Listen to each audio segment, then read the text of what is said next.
have suffered all inhumanities. Counterfeit identity to insanity. We are the legend of the ghetto, but over misguided for so, humiliated and cursed upon also. Propaganda spreading throughout the land. A sign of duress is the master plan. But what you got to make them fine? A mature and refined mind. To penetrate, they must assemble another line. So raise your head, Mr. African, raise your head. Destructive elements plotting while you in bed. Raise your head, Mr. African, raise your head. Wake up, shake up, the dreadful times are ahead. Remember the Arawaks, remember the Caribs, remember the Massa who slay your brother. They planning extinction from mass confrontation, but in uplight, remind them of human rights.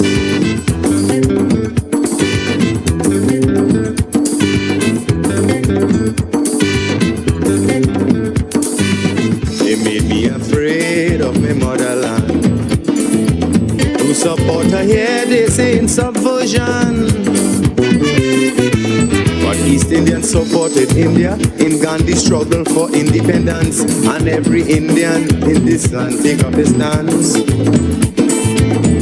The Syrians send we money to Syria.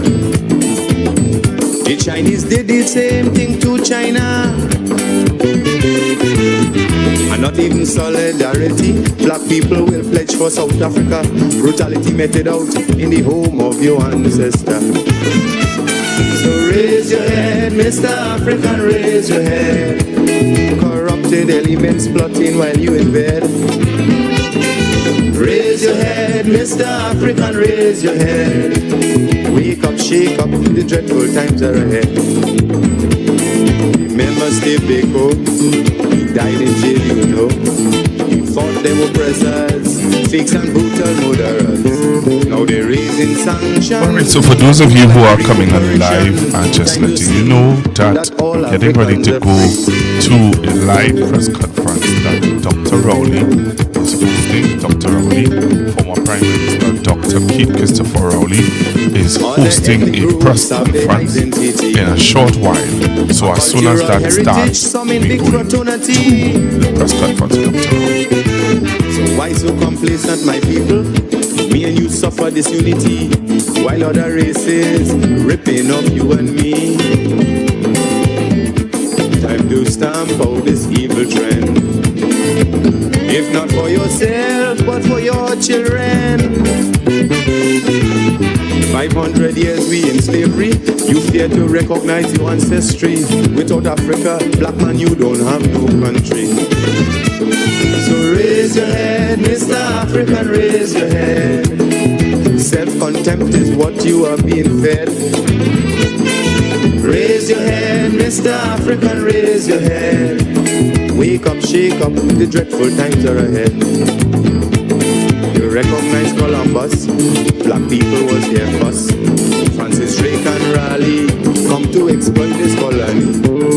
They lock up your history, European trash they keep feeding we. Man, know thyself. Alright, so good morning, everyone. Good morning to those of you locked on to the live. This morning, Dr. Rowley is doing a press conference. Dr. Rowley is doing a press conference this morning.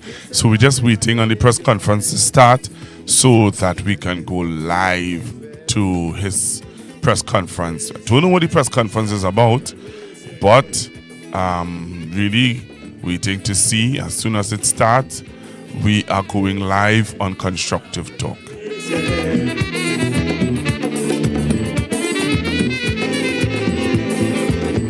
your head, Mr. African, raise your head.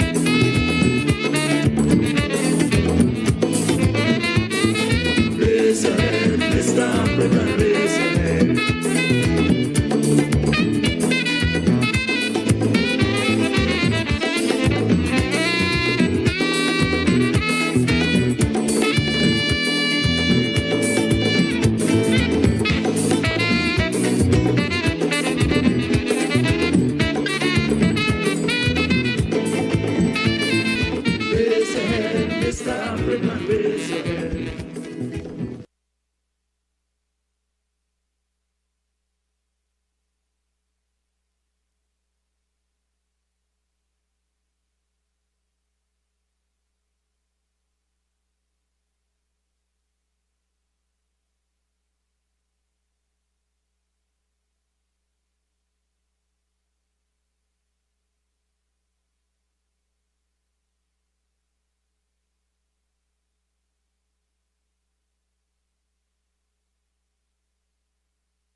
So again, good morning to those of you joining me on Constructive Talk, and you're wondering what is going on, how it is Pastor Google on so early.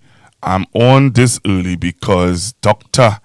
Rowley, former Prime Minister of Trinidad and Tobago, is having a press conference, and it is scheduled to start. It was scheduled to start at 10 o'clock. All right, it was scheduled to start at 10. As soon as I get the all clear, from him, I am going to bring it live for you. Yes, I just said from him.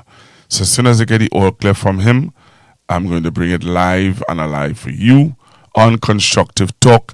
So please, please, please share the live and let somebody know that Dr. Rowley is having a press conference this morning, and he is going to be discussing issues. I don't know what it is. If I was to say to you what it is about, he didn't say what it was about. All he said is that he's having a press conference this morning. And, yep, I'm asking for you to share the live.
Wearing Adidas, they winning 3 times. John Craig from the universe.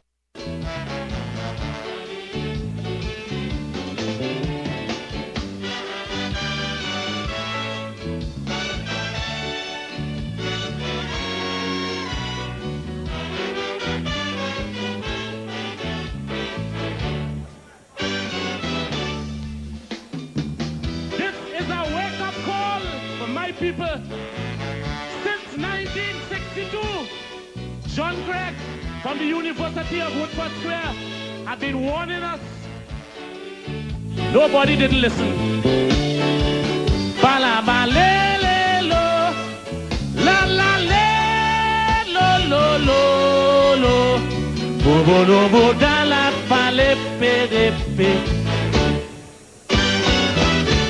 They work the plantation, you refuse to do.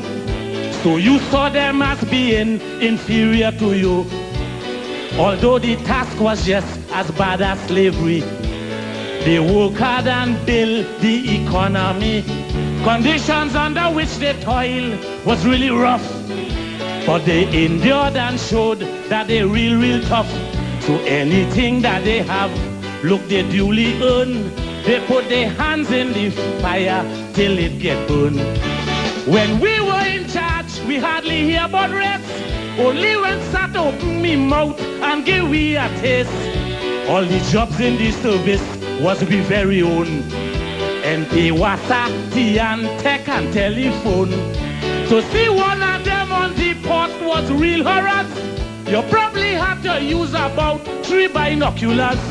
The shift in power now I know have your head confused, but it's just someone else trying on your shoes.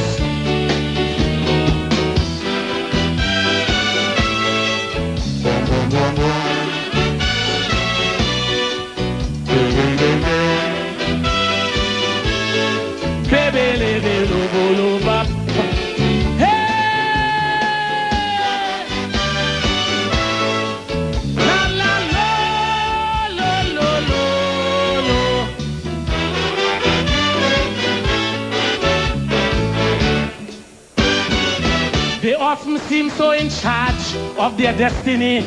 They always have more money in the bank than we.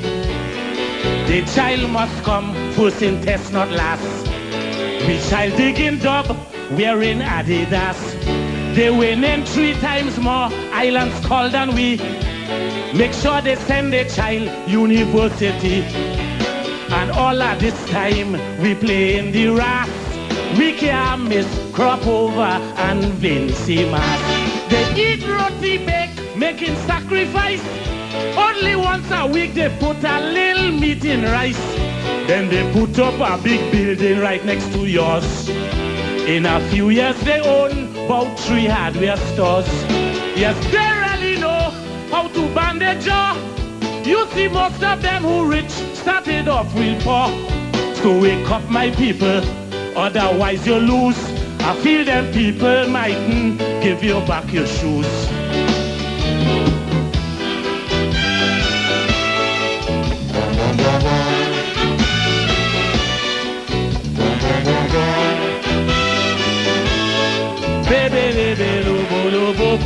That is John Craig is in here. That is the man who won us years ago. La la la lo lo lo.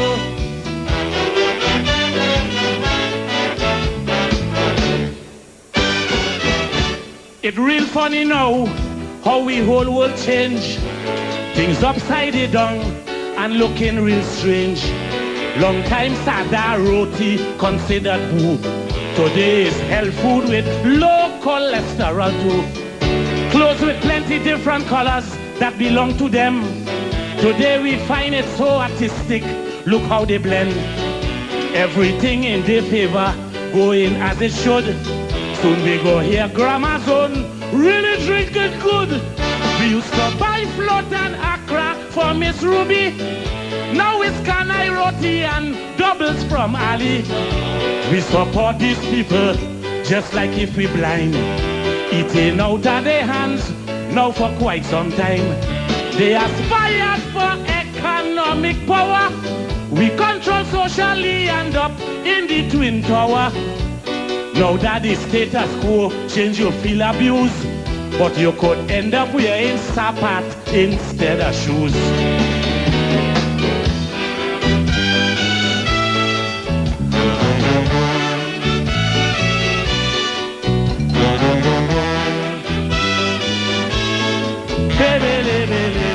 That is John Craig there. That is the man who won us 1962. La la la la lo lo.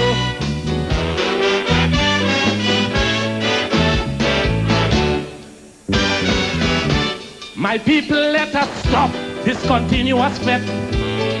It's modern time we get up and get. Work hard and increase productivity. We don't even own 2% of we country. So we children liming on the block doesn't pay. Teach them hard work and sacrifice is the only way. We too must also own grocery and parlor. They must now feel the weight of the diaspora. Look at their good points and better yourself. Don't be just a bystander looking from the shelf. Teach children family values, lots of principle. Guide them, show them how to stay out of trouble. Show them the good of education and playing sport. How a man of deep religion cannot be bought. Explain the right way, they'll know what to choose. Generations must never lose back their shoes.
Rollins the Crocro, and he's going to be just as powerful with They Look For That. One of the tunes that has been turning on people in the tents and creating a bit of a controversy throughout the season.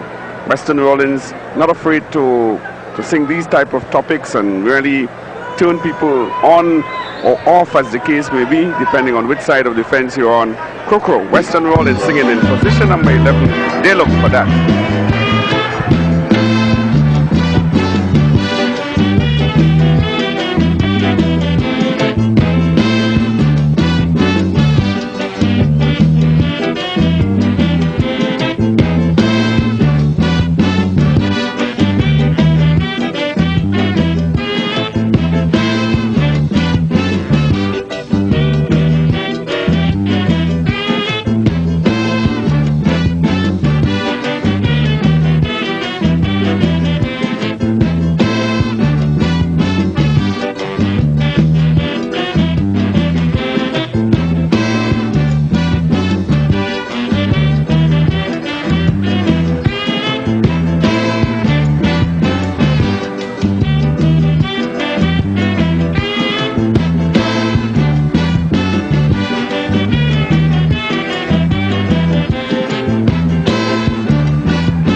November 7th, I see black man cry.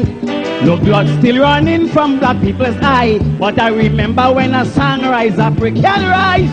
And I beg black man, please open your eyes. While I was singing and busting me liver string, black man asking me where Atlantic play. Then they put their 14 finger on the shelf. So today, black man, you must blame yourself. Cause when I sing, they never listen where Crocro say. Black man's mentality gone spectrum and PSA. big lyrics I sing in, they wouldn't listen to me. Black man telling black man, oh black man, come out to party. I remember when I sing Sham, we don't want it. The same black brothers said, Croco, you singing shit. So they say, through my fault while you strike your heart. Black man, all you look for that. I wonder why black man always contact kickstart. Black man, all you look for that.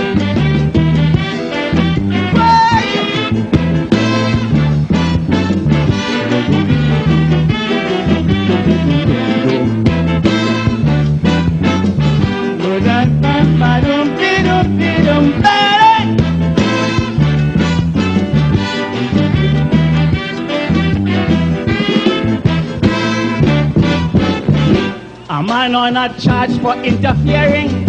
Black man, all you still go and vote for him. Black man, how on earth you could condone this? Your daughter might have to work in this man's office. Then imagine this sex silver-headed pest. 12 fingers under your daughter's dress. Me a saying that Patrick should have win, sir. But even Jim Baker would have been better. All them women who went begging the other day about this Mr. Way, all you have to say concerning this thing, all you're silent and talking peace. So the office girls must be at the mercy of this beast. He was charged, so whether it is false or true, I'm concerned because I have a daughter too. I'm talking from my heart, I'm telling you. Black man, all you look for that. Why on earth black man always want that kickstart? Black man, all you look for that.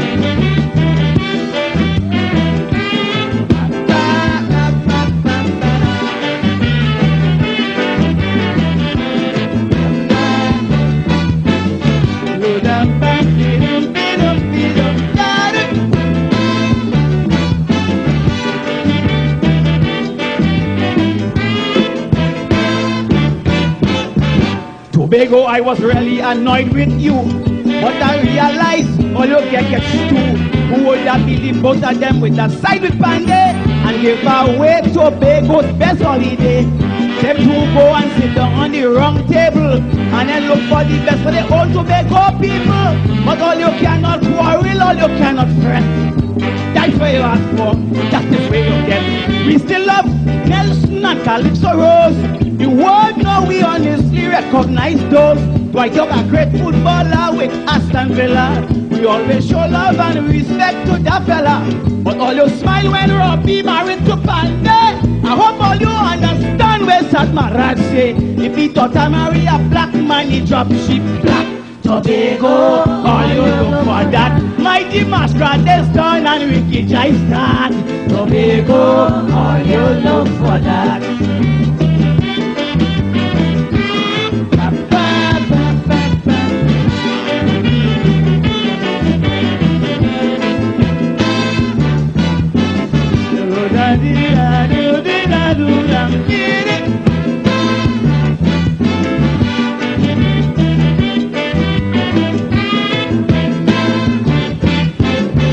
Remember slavery on the plantation? Master used to use a black man to beat black man. So when I hear sentin, I got a pain. I say, oh God, black man go beat black man again. Cause black man give black man soup, but black man want harm. Black man intention is to pressure his own black man. He give them soup, they say he treat them like an outcast. So now black man takes more care. At Robinson on behalf of the African, with 2 seats pressed, you had the ball in your hand. I spoke to Leroy Clark and Capra Cambon, and up to now them can't understand where went on. You went and was knighted up in Africa, but to your black brother you prove a traitor. If Abu Bakr return and the shooting start, Atta, all you look for that. And if your daughter should cross the big man's path, Atta, all you look for that. Thank you.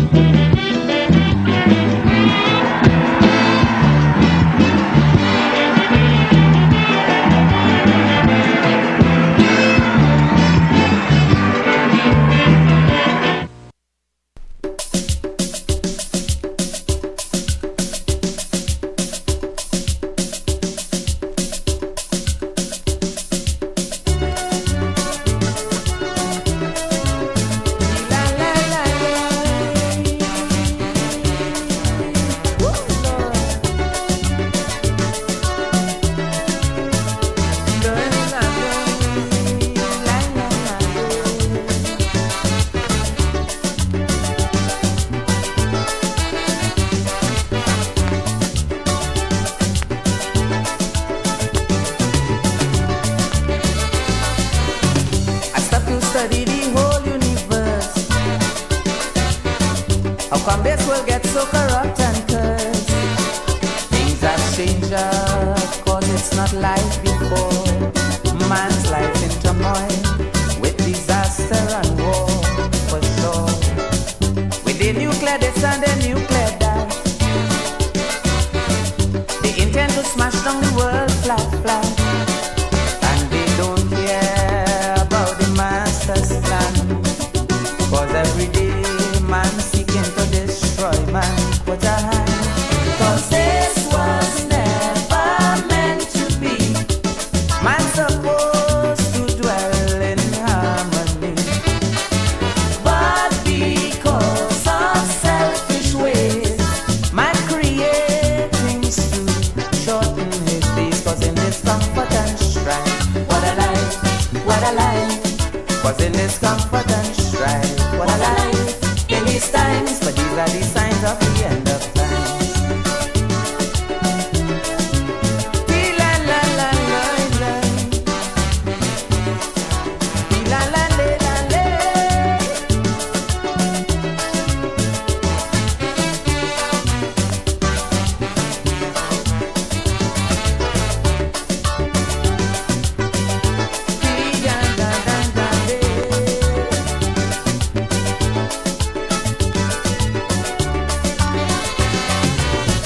When mankind had behold the first sunrise,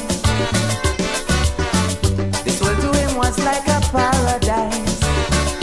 But up to now, to his ways he never take heed. Now he's at war with himself because of his greed. I read, when they dropped the bomb in Hiroshima, in history it is the world's disaster. It's in record how millions of people dead. Yet every day man improving a new warhead. They dread, cause this was never meant to be. Man's supposed to dwell in harmony, but because of selfish ways, man create things to shorten his days. Cause in this comfort and strife, what a life, what a life. Cause in this comfort and strife, what a life. In these times, but these are the signs of the end of time.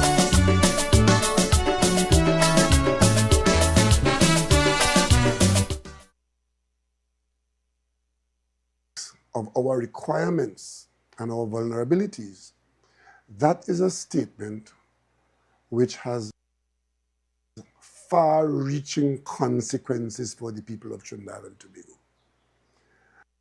It came out that I'm speaking from the office of the former Prime Minister of Trinidad and Tobago. I do have an office here, I do some work here, and I live here, so don't be concerned about that, and don't be distracted by that. Today, I'm very happy that you all have come, because I want this to be a conversation with the population of Trinidad and Tobago. So it's a media interaction with a difference.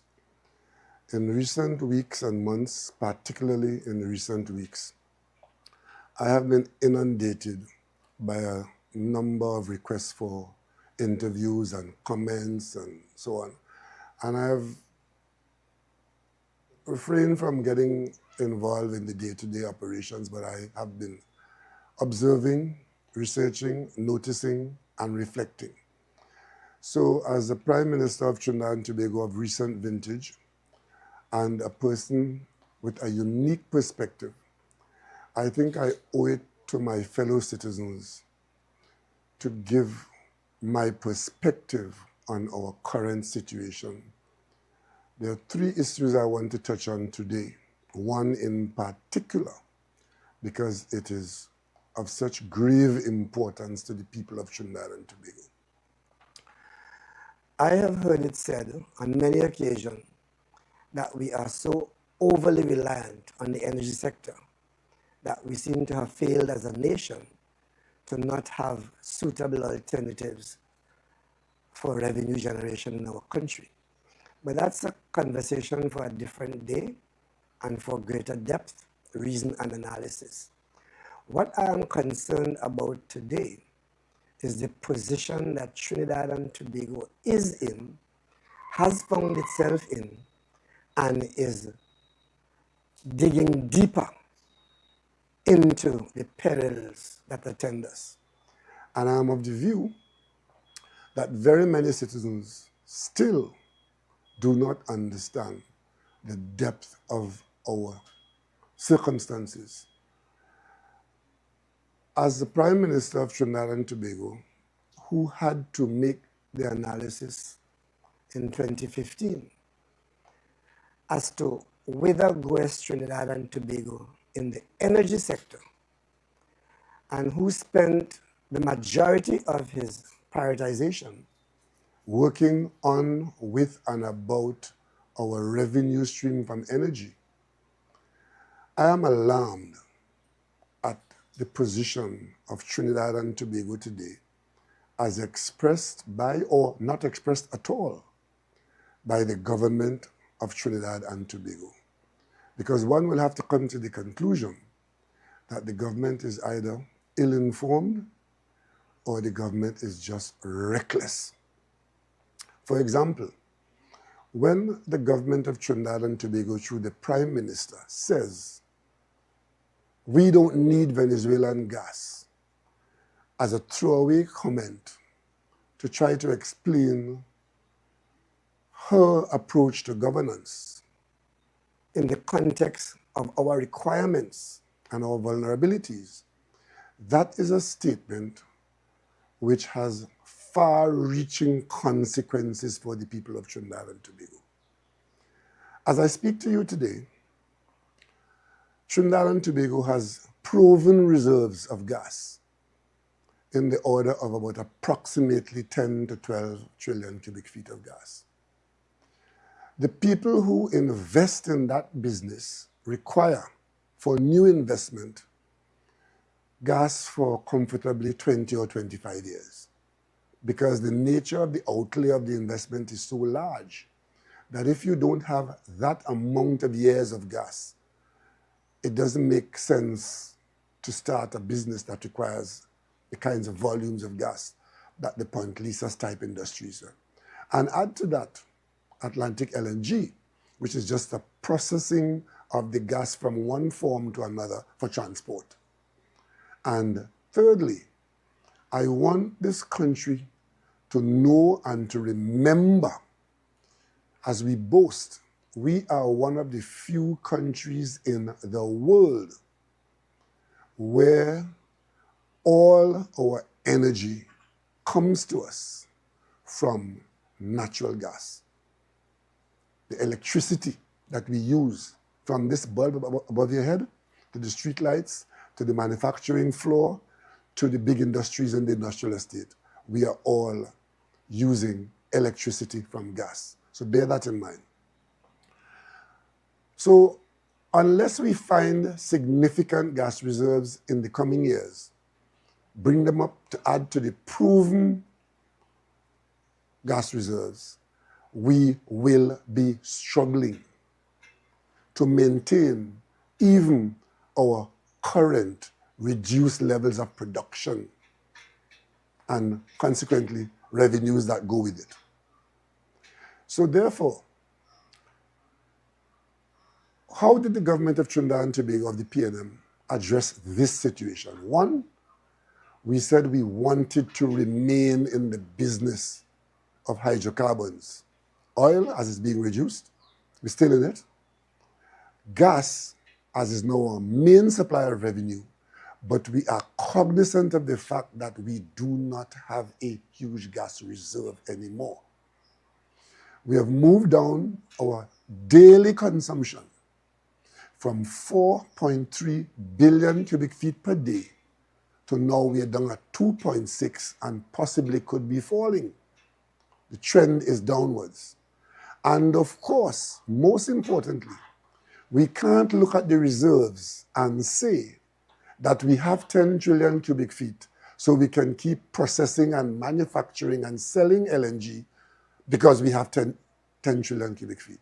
What we have to say is that if that is the reserve, we have to stop manufacturing, stop selling LNG at a point well below 1 or 2 TCF of gas.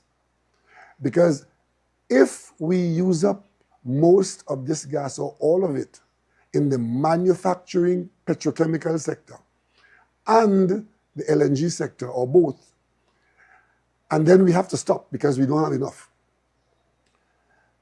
And we use up what is there for our electricity generation, it would mean that a crisis will arise somewhere down the road, not too far away from now, where gas for electricity for Trinidad and Tobago will become the issue.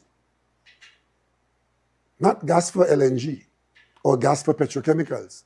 It will be gas for electricity.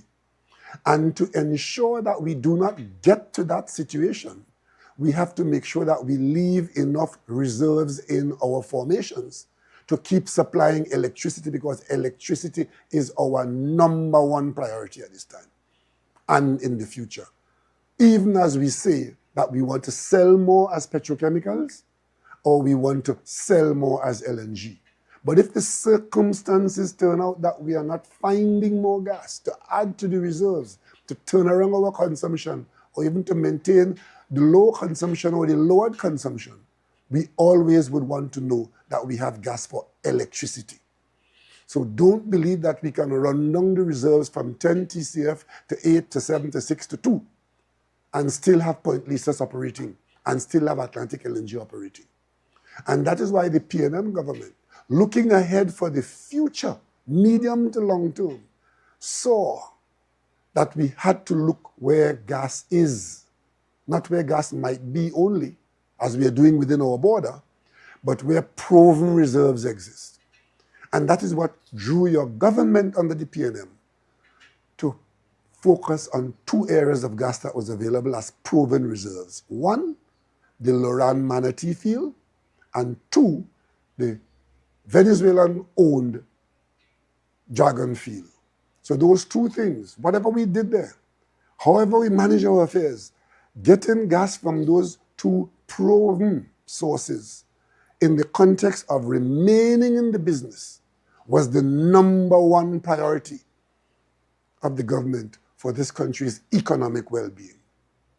So we happen to have been in this situation at a time when outside of Trinidad and Tobago, there were forces acting in the geopolitical environment. In Washington, the amount of sanctions against Venezuela, the concern about Venezuela's friendship with countries outside of the hemisphere, namely Iran, Russia, and China, being a major concern for Washington, and the requirement for regime change to bring about good behavior in Venezuela happened to be at the same time that we are looking at our vulnerable future.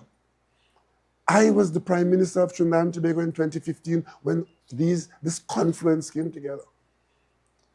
You had an American government. As far as we are concerned, America is a friendly nation. We have deep relationships with America, not just trade and diplomacy, but over 200,000 people in America claim Trinidad and Tobago as home, they and their children. And of course, we, as the government of Trinidad and Tobago, have to be mindful of ensuring that what made us a nation, what kept us safe, is preserved. And what kept us safe? What kept us safe was our subscribing to the principles, the fundamental principles of the UN Charter, which provides protection for small nations like ours and large nations. And the fundamental principle of that is that we do not subscribe to might is right, and power should be used against those who can't defend themselves. And in the UN Charter, you have the expectation that nations would not interfere in the business of other nations, will not threaten other nations, and will not intervene in the business of other nations. Because that ruptures the peace. And in CARICOM, where we are a founding member and in fact a leader in CARICOM, we took our protection by writing in support and subscribing to the region being a zone of peace. And that means nations interacting with nations should do so peacefully, and differences should be resolved by dialogue and conversation and diplomacy. That's what we subscribe to. That is what protects us.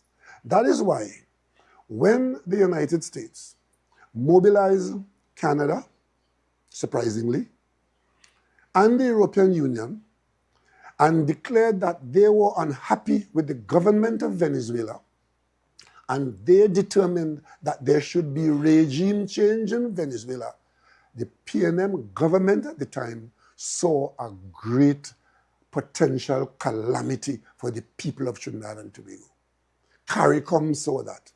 We had an emergency CARICOM meeting when that matter resulted in the removal of diplomacy between the United States and Venezuela. Because we saw the trouble that that has for all of us. How did CARICOM respond to that situation? CARICOM resorted to its fundamental principle that our governments, our nations, subscribe to what we call the Errol Barrow principle. Friend of all, satellite of none. If we put ourselves in that situation, then we can talk to and treat with anybody who our sovereignty allows us to do that. That's our right. We defended that right. So when the European Union gave Maduro 8 days to leave office, and Canada took the position that time for talking done, and the United States took the position that regime change is the objective, we realized that there was a crisis.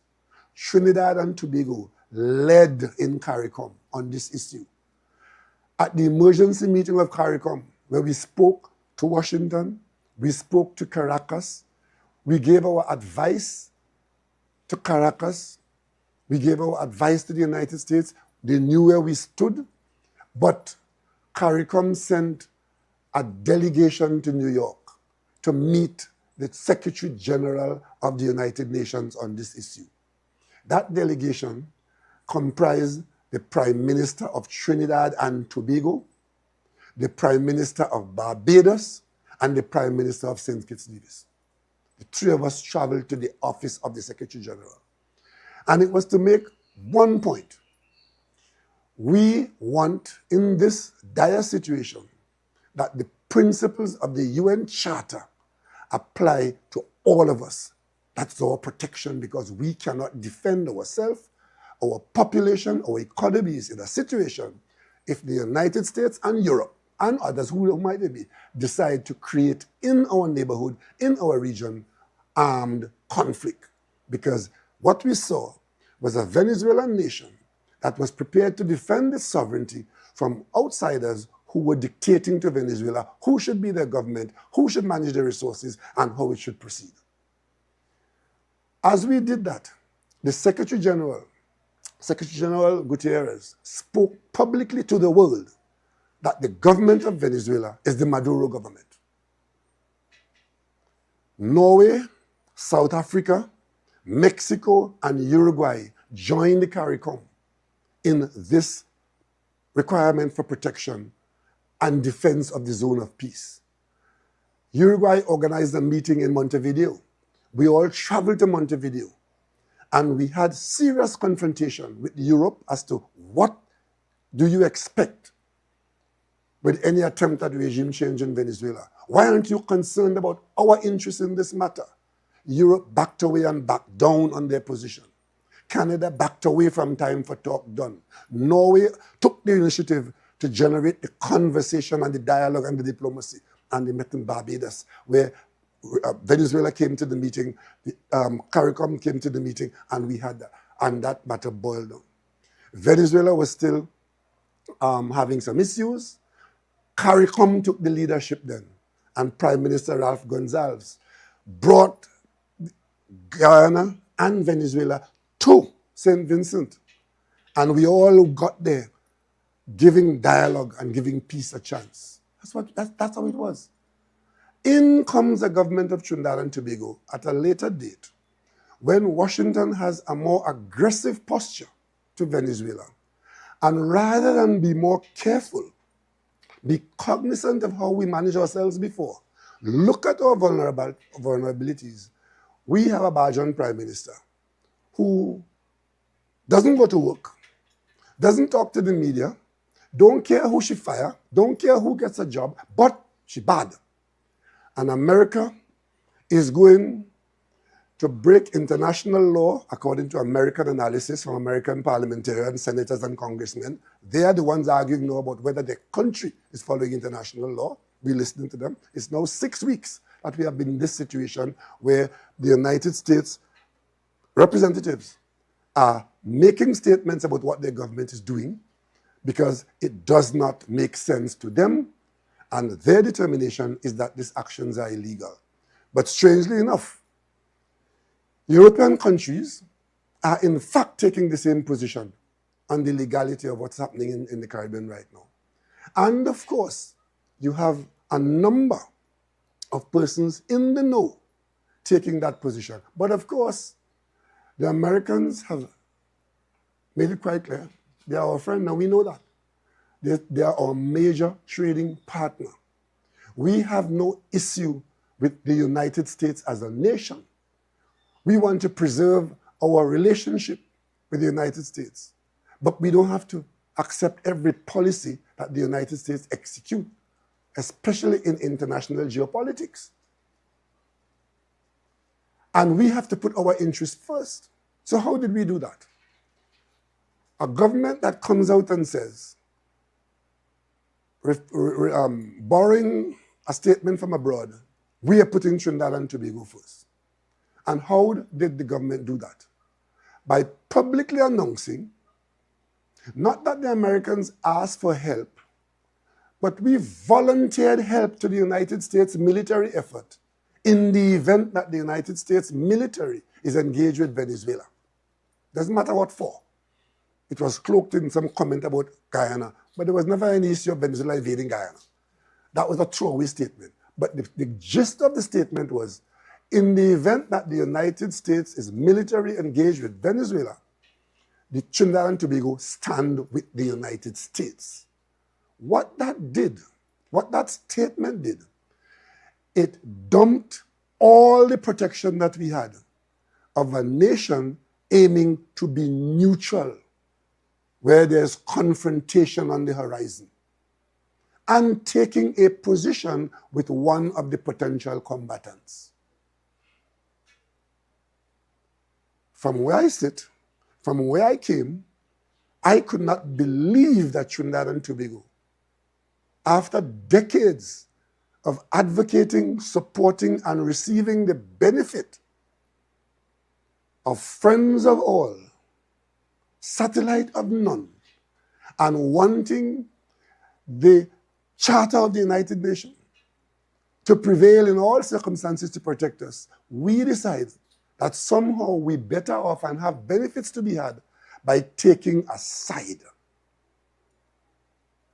Let me tell you how far we went to this prior to what you all knew about.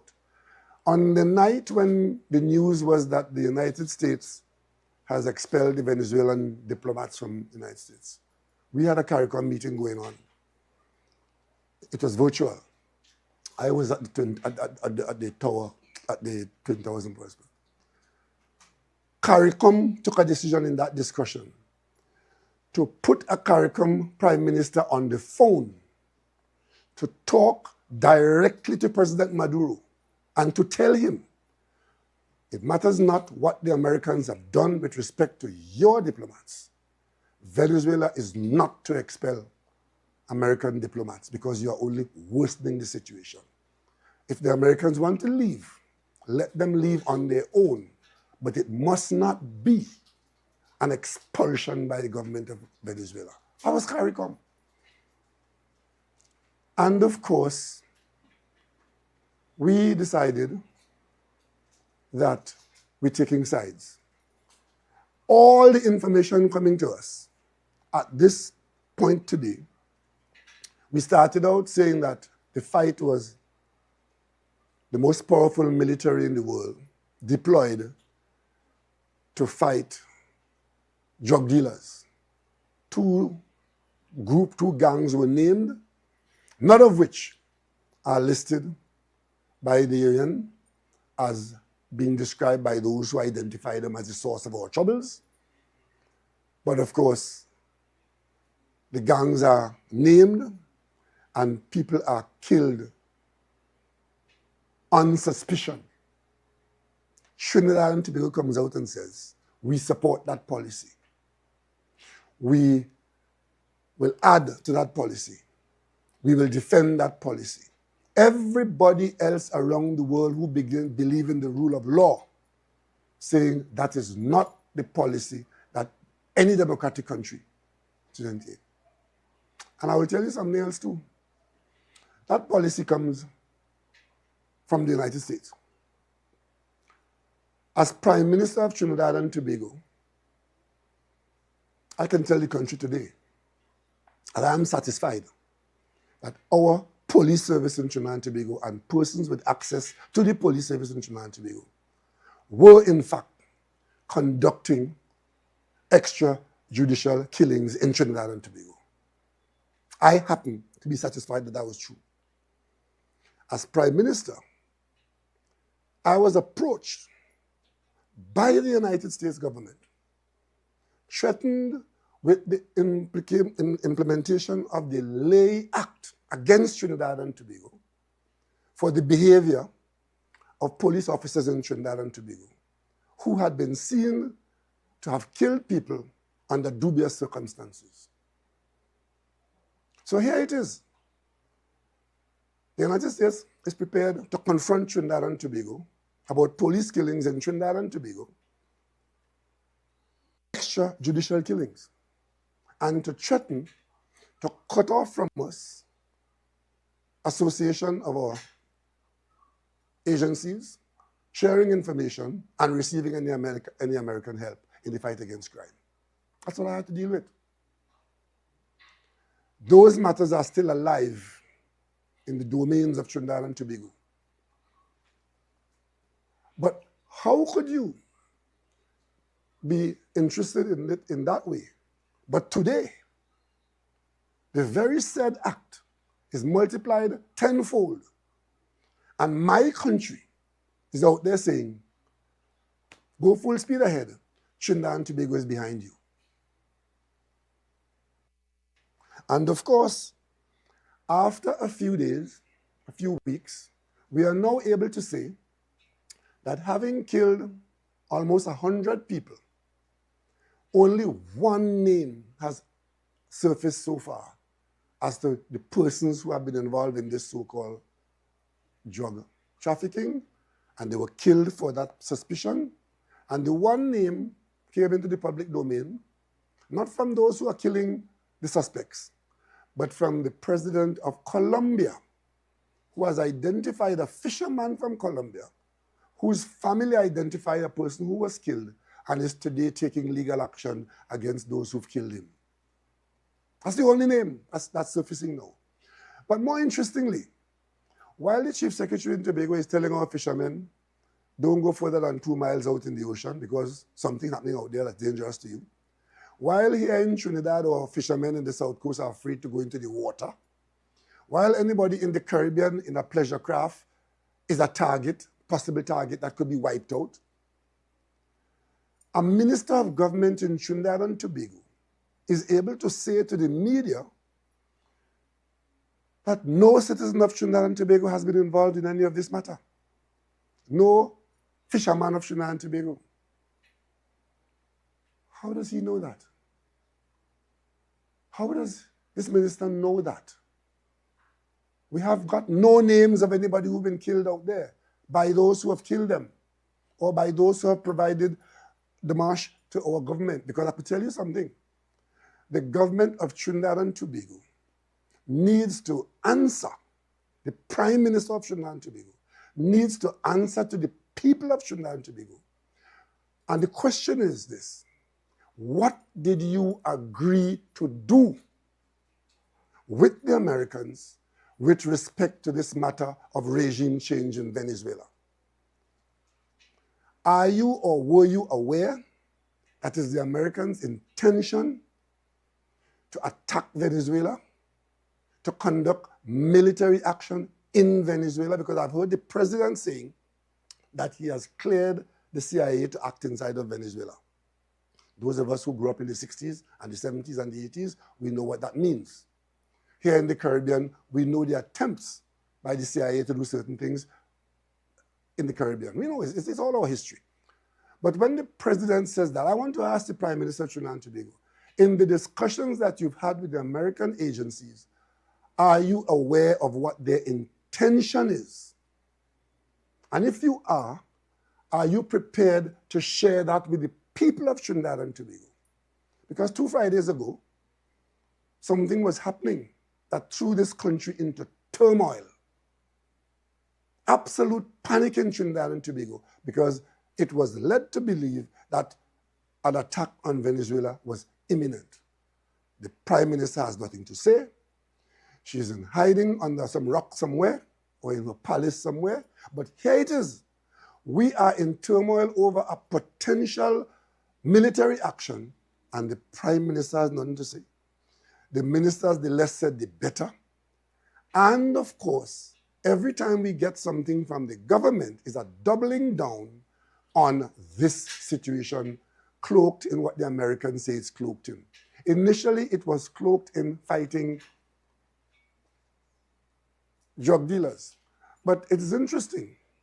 Those of us who have had the conversations with the leaders of the various countries, our government is having us believe that what is happening, because the Prime Minister has said it over and over, implying that those of us who don't agree are in fact supporting criminals. I want to make it very clear.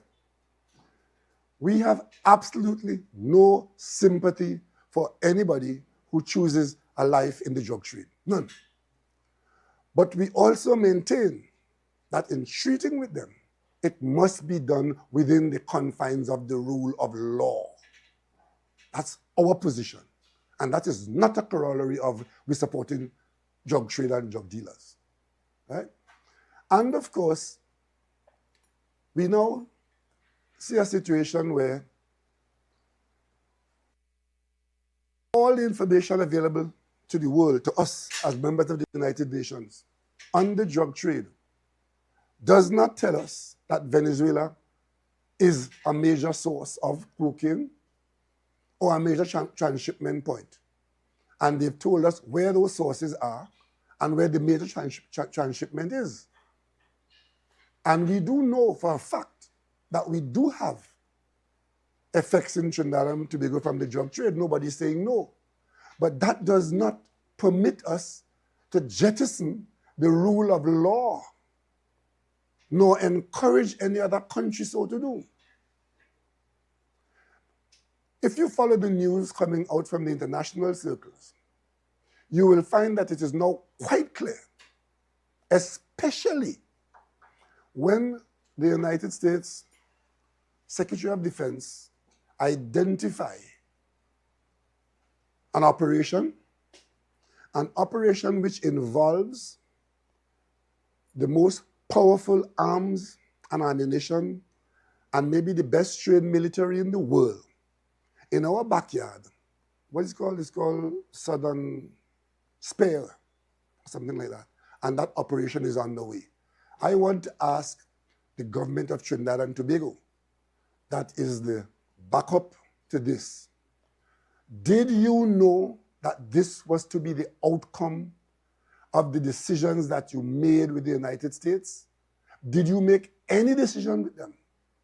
Did they share any information with you about this operation, which involves nuclear submarine, thousands of Marines, assault capacity for a threatened neighbor, aircraft of leading edge technology, and of course, most importantly, the use of Trinidad and Tobago as a staging ground for this operation?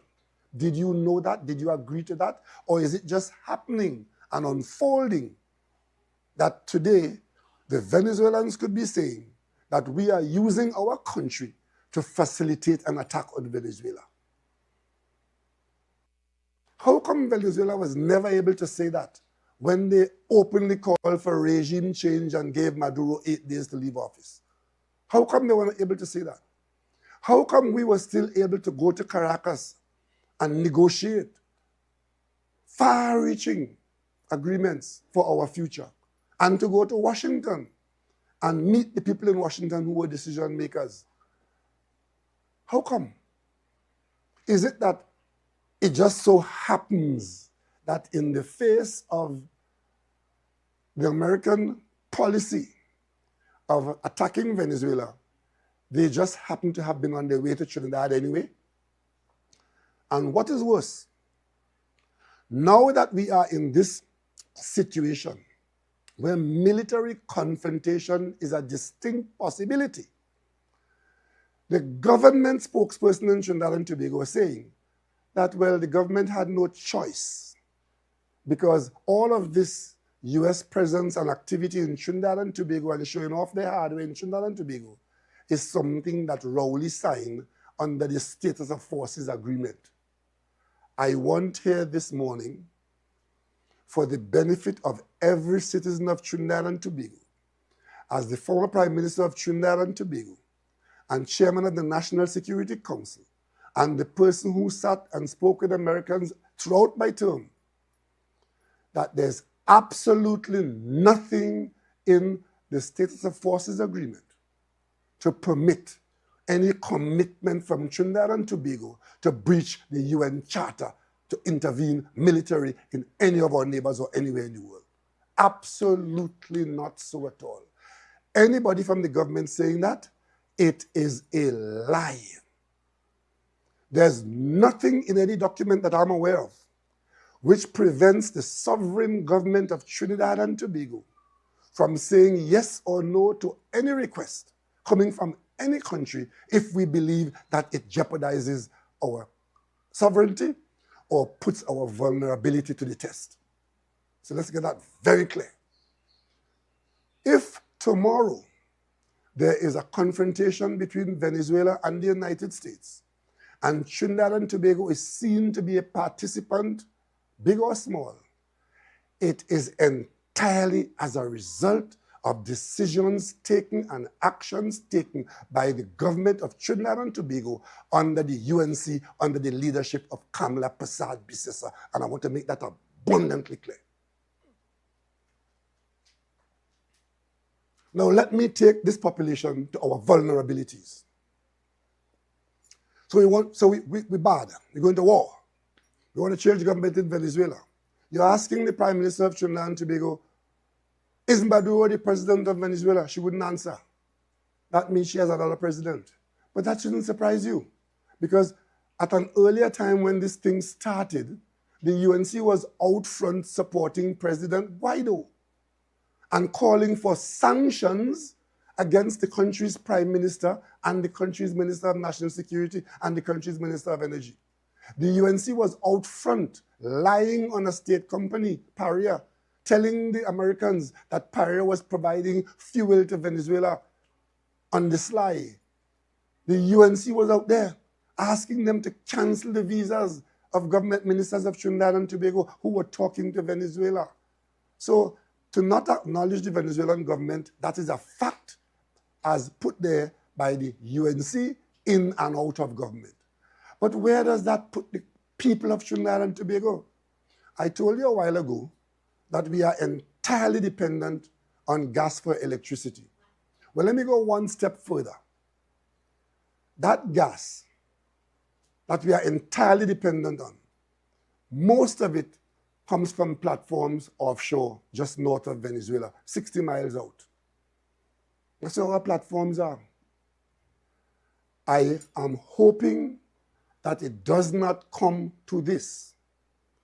I am hoping and praying that the United States military, the United States government, the United States Parliament stop short of generating a military confrontation through military physical action in our region, namely attacking Trinidad and Tobago's nearest neighbor, friendly neighbor, I am hoping it doesn't come to that.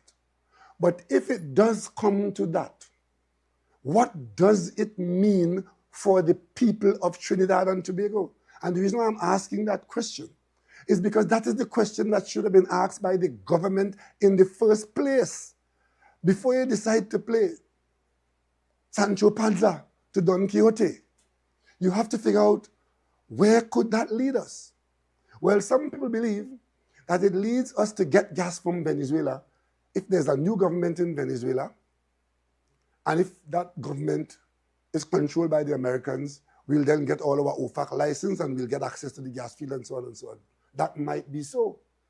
But for that to happen, there has to be an outcome from the military effort. Either that the show of force and the presence of Trinidad and Tobago as a staging, jumping off point, and all of that will frighten the Venezuelan government, and the government will run from Venezuela. That is what some people think. I saw persons abroad in authority saying Maduro's day is numbered because partly they'll pull a string or they'll give an order and Maduro will leave. I don't know that that is what the outcome is guaranteed to be. On the other hand, if Venezuela is attacked, Trinidad and Tobago has made itself a combatant in this matter. Look into these papers. You see the complaint from Venezuela accusing Trinidad and Tobago of facilitating an attack on its territory. You see the Prime Minister doubling down on offering Trinidad and Tobago to facilitate this. Not staying in our lane under the UN Charter, under the CARICOM position of zone of peace. No. As a matter of fact, she has dismissed the whole concept of a zone of peace under the guise that we have crime in our country. There are other Caribbean countries that have crime equal to and more than Trinidad and Tobago, but they are rooted in the zone of peace, because zone of peace is about country to country. It's not about gangs inside your country and who invade home and who murder who wife. That's not at all. It's either a comprehensive misunderstanding of the whole concept of zone of peace, or you're playing smart with foolishness. The Prime Minister of Trinidad and Tobago has been reckless in taking that position of dismissing our decades-old position of preserving our region as a zone of peace, where we object to nuclear weapons passing through. So nuclear rods passing through to go to the reprocessing. We object to that because we said we don't want to be part of the nuclear age because we cannot protect ourselves from accidents or from violence involving nuclear. So come back to the gas. Here you had a government making huge headway in getting access from Venezuelan gas 17 kilometers from our hibiscus platform. First time ever Venezuela agreed to sell its gas in that way. Getting our manatee operations through Shell, where Venezuela agreed to cancel the unitization approach of 15 years and allow Trinidad and Tobago, with Shell as the operator, to go into the Loran Manatee field and extract our manatee 27%. A government, a PNM government, that got agreement from Venezuela to let BP go to Coquina, Manikin. That's what the PNM government had in place. The UNC comes in and puts this in place for you. Let me tell you what's in place now. And I hope to God it doesn't happen, because I gave my life, my working life to this country. This is my children's country, my grandchildren's country, and I don't want it hurt. But let me tell you what the likelihood is going to be if Venezuela is attacked. And the people of Trinidad and Tobago must know that, because this is not carnival. This is not a joke. It's all well and good for the Prime Minister to stay home and hide and talk stupidness through buffoons. But our life is involved here now, because Venezuela is taking the position that Trinidad and Tobago is using its territory voluntarily to facilitate an attack on Venezuela. War nowadays is not a set of men run up with knife, bayonet on the end, and who have more bayonet and who men stronger, and like World War I. You don't have that. It's not even like World War II. This is 21st 25, the 21st century. War now is you stay hundreds of miles away and you fire missiles that are accurate to within a few meters of where they land. War nowadays is fought where you send 500 drones at a target. And I see in Europe, civilian targets are fair game. That's our world today. We are dependent on gas from platforms 60 miles out there. We don't have a navy that could protect us. We don't have a coast guard that could even stand out there to be present, to hail anybody who's coming at us. That's a vulnerability of the worst kind. And if that becomes part of the proceedings, not by missiles being fired at us, not by bombs being fired at us, but just by a credible threat to those platforms, Trinidad and Tobago is now in a current against which we cannot swim. Because if a threat like that comes to us, a credible threat, that those platforms are in fact legitimate targets, those international companies will do one thing. They will remove their staff from the platform. And once the staff comes off the platform, most of those platforms are manned. Once they come off the platform, it shuts down the gas supply to Trinidad and Tobago. And that shuts down Point Lisas. It shuts down the Atlantic LNG plant. And it shuts down every factory in Trinidad and Tobago because it would have shut down TNTech. And this bulb will not light because we are so vulnerable. What the hell are we doing? Engaging ourselves and encouraging military action against our friendly neighbors, nearest friendly neighbor, even if we happen to agree with what America is doing and so on. Where did you see Trinidad and Tobago's interests? Can you genuinely say that Trinidad and Tobago has made provision to protect itself from an attacked Venezuela? If Venezuela finds itself under attack from the United States, assisted by Trinidad and Tobago, does that not make Trinidad and Tobago a legitimate target? Or have you come to the conclusion that, man, they ain't going to do nothing? Is that so? You have jumped in this high-stakes geopolitical issue, and you've taken a position as a combatant. I can tell you, long before this blew up, there were people who wanted to come and visit us with their military hardware, not the United States. But we knew what it would mean. And we said, no, your vessel is not welcome at this time. You wouldn't know that. The news didn't know that. We handle these things on diplomatic paper in confidentiality. That's how it's done. Who rake up this woman to go and tell the world that if America, having declared drug dealers as narco-terrorists, not narco-traffickers, they're narco-terrorists, and once they use the word terrorists, they are now authorized to use military against it. And that was the plan. Because the plan is regime change. Because if they manage to kill every narco-trafficker in Venezuela, the objective still remains.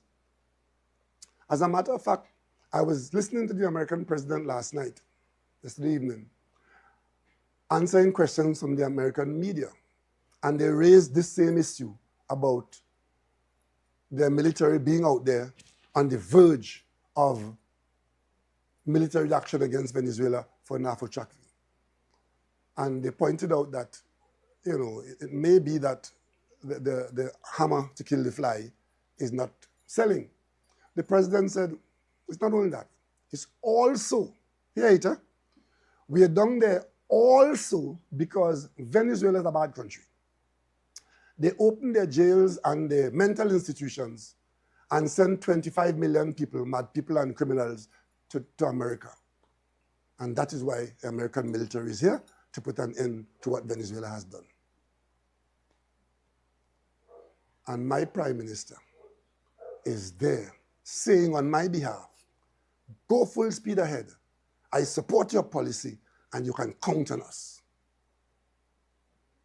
My question today to the government of Trinidad and Tobago, what preparations have you made to protect us in the event that your offer is taken up or that Venezuela is attacked and Venezuela sees us, as they have said they see us, as a combatant in a military intervention against their territory? And Venezuela has given you their reasons as to why they are in this situation. I don't have to spell it out for you. The government of Trinidad and Tobago has a lot of questions to answer to the people of Trinidad and Tobago because we are at risk. We are at grave risk. It's not even that, you know. It's not even that. What protection do we have from a cyber attack? Who's going to protect us? Is it that we have now lain down prostrate in front of somebody and say, we surrender to you, protect us from all evil? That is our foreign policy? That America will protect us from all these possibilities? Do we, as a government, as a people, genuinely believe that those platforms out there, that the Americans will remain there with their submarine and their aircraft carrier and their planes and their helicopters to protect us from Venezuela for the next month, the next year? Because these things have a way of going on for years. Because when I went to the UN, when regime change had 8 days to go, that was when I was 2018. It takes years. Governments come and governments go in America and in Trinidad and Tobago. What should guide us is what has happened outside of the zone of peace of the Caribbean. See how wars have been fought out there. See how wars are being fought out there. And see what the possibility, in the event of a conflagration here, what is in the making.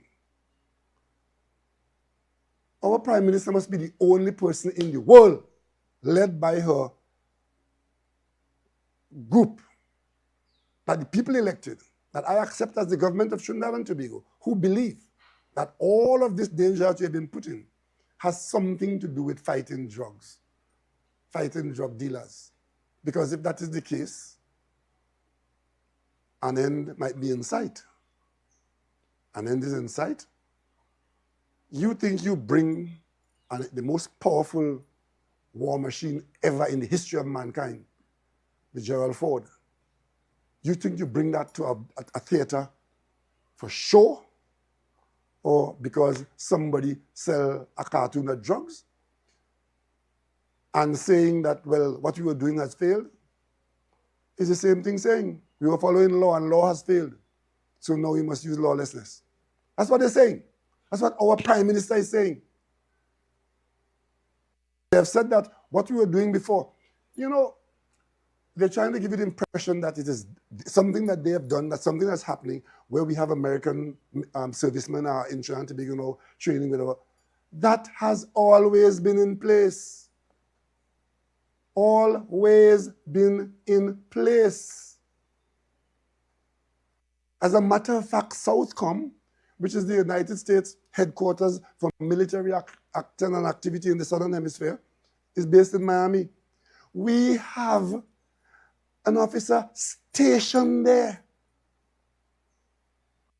We change people there all the time. The training, the polygraphing, the sharing of information between the SSA, and we have that in place. You may recall one of the largest drug hauls happened off the coast of Portugal a few years ago. The shipment was loaded here in Carenage. And Trinidad and Tobago authorities, we, in conjunction with our European partners in the United States, we watched it all the way across the Atlantic in the international ocean until it got into the territorial waters of a European nation, and the ship was arrested there, and the traffickers were arrested out there. The U.S. Coast Guard, in collaboration with Caribbean nations, Coast Guard and other military, we share information with the Dutch, the French, the Germans and the Canadians and the Americans, we are all in this together fighting those who will poison our population. It was never a question of who have more might declare war on who they believe they don't like. It was never that. Trinidad and Tobago has sold its pig in a bad market. And right now, we are just hoping for the best. And today, I call on the Prime Minister of Trinidad and Tobago to come before the country, tell us what you have done, tell us what you have agreed to, tell us why you have abandoned what has worked, and tell us what protection you have in place for the people of Trinidad and Tobago in the event that there is physical confrontation between Venezuela and the United States. And as a citizen I'm a lifelong member of the PNM, a party formed by Eric Williams in Trinidad and Tobago. I take the position that we are friends of all and satellite of none. To have made our nation a vassal state in this situation is absolutely unacceptable to me, and I expect it will be unacceptable to the PNM and all right-thinking citizens of Trinidad and Tobago. I hope for the best. But this is not the time to have an absentee prime minister sending you tweets of nonsense and lies, and ministers. The Attorney General had a press conference last week giving the impression that he understands what is going on and he knows that something is going to happen, but he's not saying. What does he know that he's not sharing with you? And why the Attorney General is the spokesperson for this situation? This is a matter for the Prime Minister of Trinidad and Tobago. Nobody else. Nobody else. And if the Prime Minister finds that it is too prickly or too hot to handle, that should tell you all how deep in trouble we are, because it can only get worse. It didn't have to be this. Trinidad and Tobago had a protected position, and the UNC gave it up for something else. What that something else is, we don't know. Because if it never comes to regime change, what the outcome would be is that we would have created enmity in Venezuela, which threatens everything that we had in place to give us a future in the hydrocarbon business. That is that. If it comes to military action, what happens to us is as a result of what the Venezuelans do in response to the attack on them. Trinidad and Tobago is a tiny Caribbean nation in comparison to Cuba and Haiti and Santo Domingo and Jamaica. We are tiny. We are an island in the mouth of the Orinoco River. The Orinoco River runs out of Venezuela to us. We are surrounded by Venezuela land and sea. And if that is our position, it is even worse, where our lifeline, our heartbeat is out there in the ocean, exposed not only to nature, but to a nation that believes that we are encouraging an attack on their territory, or that we have done so, and in the event of a confrontation, they will see us as a combatant. And that remains with the UNC. Today, as a former Prime Minister, I call on the Prime Minister of Trinidad and Tobago to cease and desist from exposing the future of our children and our grandchildren. I'm in a unique position. I'll tell you why. As Prime Minister of Trinidad and Tobago, this issue came to me early in my tenure. And having to deal with all that I've said to you here this morning, I set out to make sure that I understood it and I dealt with those who are the players in it. I have sat down with the President of the United States. I have sat down with the President of China. I have sat down with the President of Iran. I have sat down with the Prime Minister of Canada. I have sat down with the Prime Minister of the United Kingdom. I sat down with the President of Uruguay.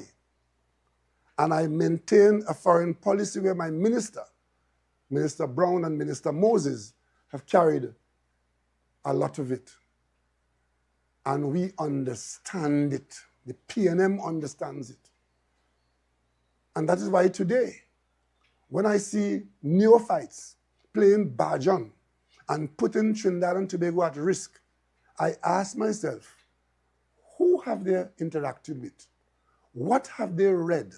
What do they understand of this situation other than what they might have heard on the news? So we just jumping along, hoping that if rainfall, we'll walk through the raindrops. That's where we are right now. The government of Trinidad and Tobago has given up all our protection and has taken a position of military outcome that is dangerous to Trinidad and Tobago, dangerous beyond comprehension. That is the issue in front of us today. And that is what should be the narrative of this country today. That is what should be the conversation in this country today, with or against Trinidad and Tobago in the event that Washington decides to attack Venezuela. Because Trinidad and Tobago has played a role already and put itself in a position in that matter, and it's not a good position. The second thing I want to mention very briefly, I want to alert the population to what is likely to happen. I see the government talking about reopening the refinery. We will be very happy if the refinery is reopened because we all want it to be reopened in operation. But as they speak about reopening the refinery, the conversation is very hush-hush. Nobody has said to us that they found somebody with a supply of crude. I want to let the population of Trinidad and Tobago be reminded. The PNM government did not shut down the refinery because we didn't like Roger, or we didn't like the OWTU, or we didn't like refineries in general. It is the PNM that bought that refinery from Texaco. It is the PNM that kept it alive as our economic well-being. So don't talk nonsense about the PNM shut down the refinery because some other, you hear all kind of nonsense that fake oil and Rowley didn't want his partner Bash to get in trouble, so he shut down the refinery. That is the kind of nonsense that came from the Prime Minister in office today. That was her opposition story. We shut down the refinery because our local oil production was too low. We were buying oil to refine it. We were buying it at 100,000 barrels per day. It had to be paid for on many instances from the Treasury. And that is why today, as I speak to you, the Treasury is still servicing over $400 million US from the Treasury that went to buy oil to be refined, and we were losing money by the billions of dollars. Those are the facts. So if we do not see in the statements coming to us from the government a credible supply of oil to make the refinery opening viable commercially, what you will be seeing is the government of the UNC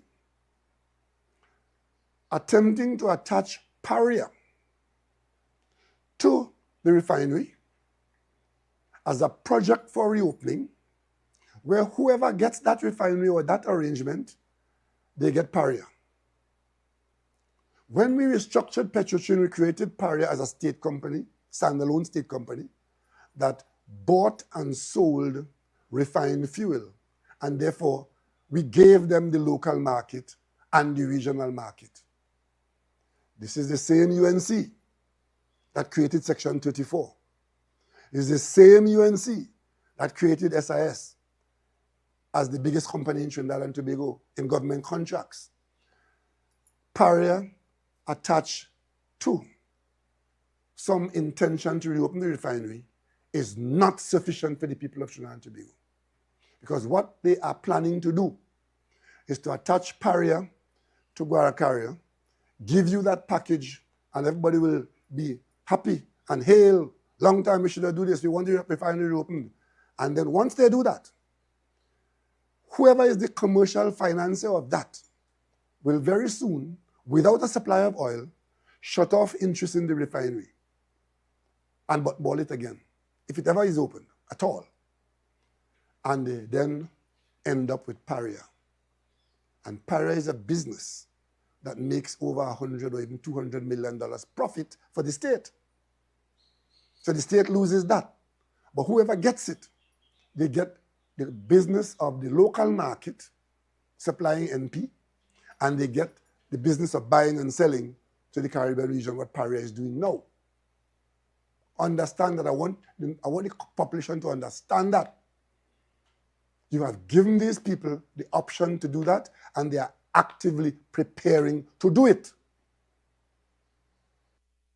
I'm telling it up front so that you will know if it happens, or to let them know that we know what they're doing, and ask them to turn their gaze somewhere else.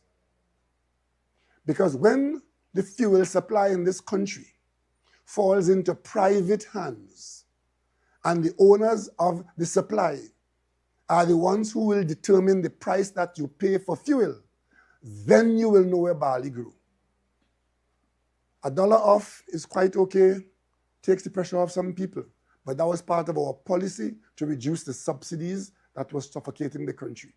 When you go to the IMF, as we are heading to the IMF, when we get there, as we will, that becomes another matter. But in the meantime, if Paria is allowed to fall into private or quasi-private hands, that is the outcome that's going to be. And the last point I want to make is on the question of the government's silence on what is happening at FCB. And I tell you that because I was there at the birth of FCB. FCB is one of the children of the PNM, created as a bank when other attempts at banking had failed. FCB was created by the PNM on a morning when NCB and Workers' Bank failed, and the government had to intervene. And we took Workers' Bank, we took NCB, and we took the Penny Bank money, and we created FCB. FCB has now become one of the outstanding successes in the public sector, in the state enterprise sector, and in Trinidad and Tobago. The one statement that has come from the government so far relating to FCB is that they've appointed a chairman who they've also appointed as chairman of UDCOT.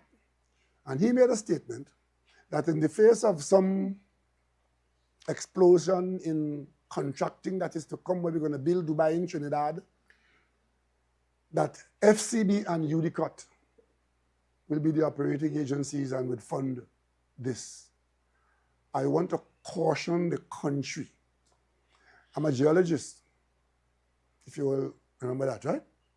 And in geology, there's a principle called uniformitarianism. It's a big word, but it's very simple. It means if something happened before,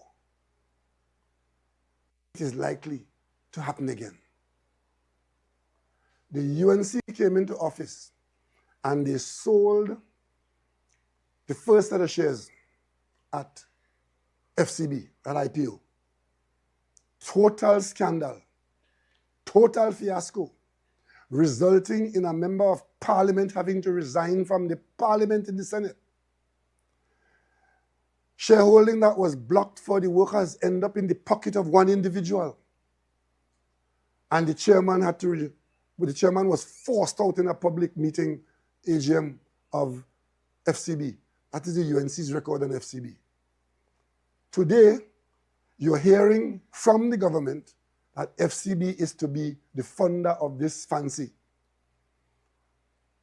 Shares of FCB has fallen from $42 to $31.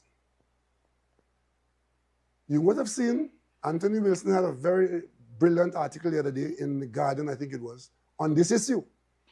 And that is an issue that must attract the attention of the government, because the government retains the majority shareholding, express an intention to sell more shares in FCB, and the shares are so collapsed as a result of some misbehavior of the government, where they try to fire the leadership. But more importantly, who is driving down the shares of FCB when the bank's performance does not warrant that? I'm asking that question today. And I'm asking the government to tell the population, people who have bought shares in FCB, who see their worth plummeting, and the government offering to sell more shares. Question: will the government sell those shares when the market has so devalued the asset? And what is the government doing to return confidence to the people of this country, the investing population, who would want their shares to return and to improve?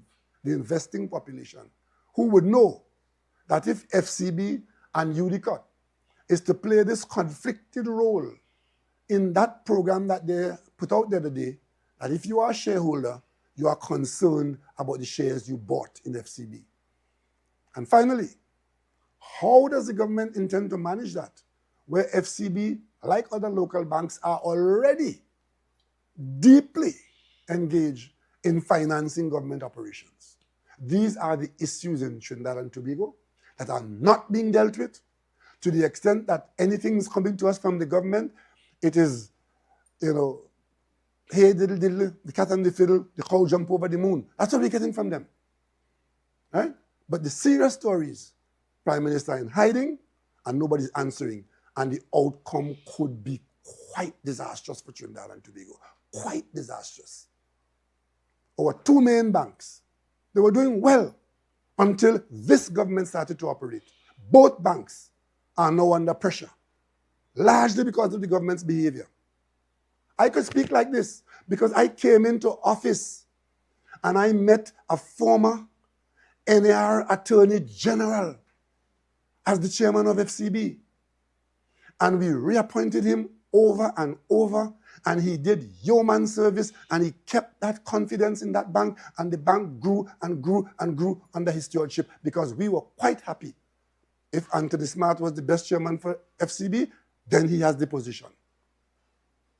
I came into office and had to appoint a chairman of NP.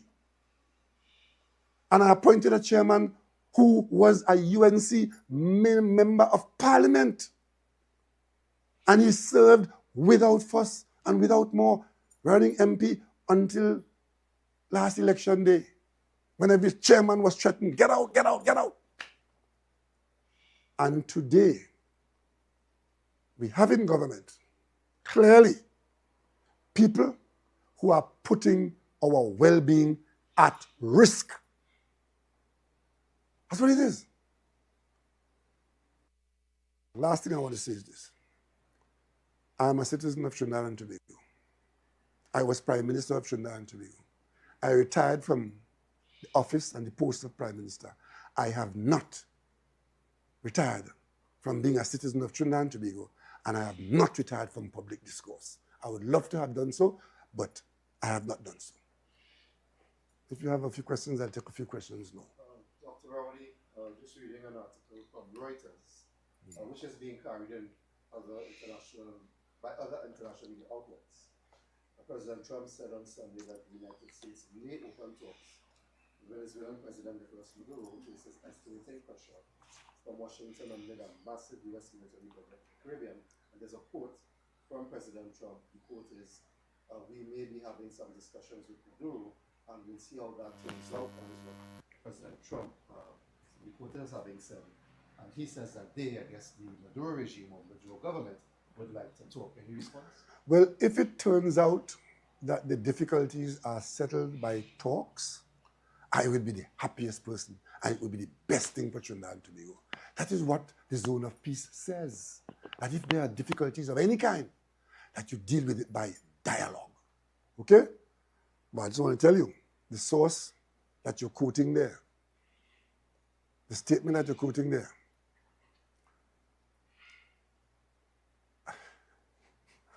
up until 24 hours ago, the President of the United States was telling Republican members, do not vote for the discharge petition in the Epstein matter, right? People were literally cornered and threatened as to how they should vote. Just before I started here, I saw on my television where the same president tell all the Republicans to vote for the Epstein discharge petition. Understand? What is said is not what is said we're going to rely on, it's what is done. And we hope that what is done is what is said. You expressed very specific concerns with regard to now you have the U.S. carrier group in the region and so on, and all of the possibilities you have outlined that could happen if there is military conflict between the U.S. and Venezuela and how it impacts Trinidad and Tobago. In your discussions with the U.S. government while you were Prime Minister, was there any specific position being outlined by the government at the time when you were speaking with them, the U.S. government that is, that they had this particular objective of military action, regime change, or anything of that nature? Of course, because the requirement for regime change as a solution to people who had an issue with Venezuelan elections was public. That is why the European Union had said 8 days or else. That is why Canada had said time for talk done. And in that meeting, my question was to Canada, time for what? If time for talk done, then what time is it now for what? We didn't expect Canada to be a belligerent. We expected sound, judgment and support for the UN on this matter. And we had a lot of conversations with a lot of people in the United States. And we discussed, many people agreed with us. Let's take the Republicans, because we spoke with a number of Republicans. Many of them are from states with large agricultural holdings. And they had a special interest. But when we talked to them, we spoke to them about our position as a supplier of ammonia and other fertilizers, right? They have an interest in that, right? Because fertilizer is key in their economy. And when we told them about having spare capacity to produce more ammonia, that is what they were interested in with us. So we got them on board with that. And that is why they started to speak for us and with us, saying, let us get Trinidad and Tobago the gas, because we couldn't produce any more without more gas. And we spoke with the Democrats.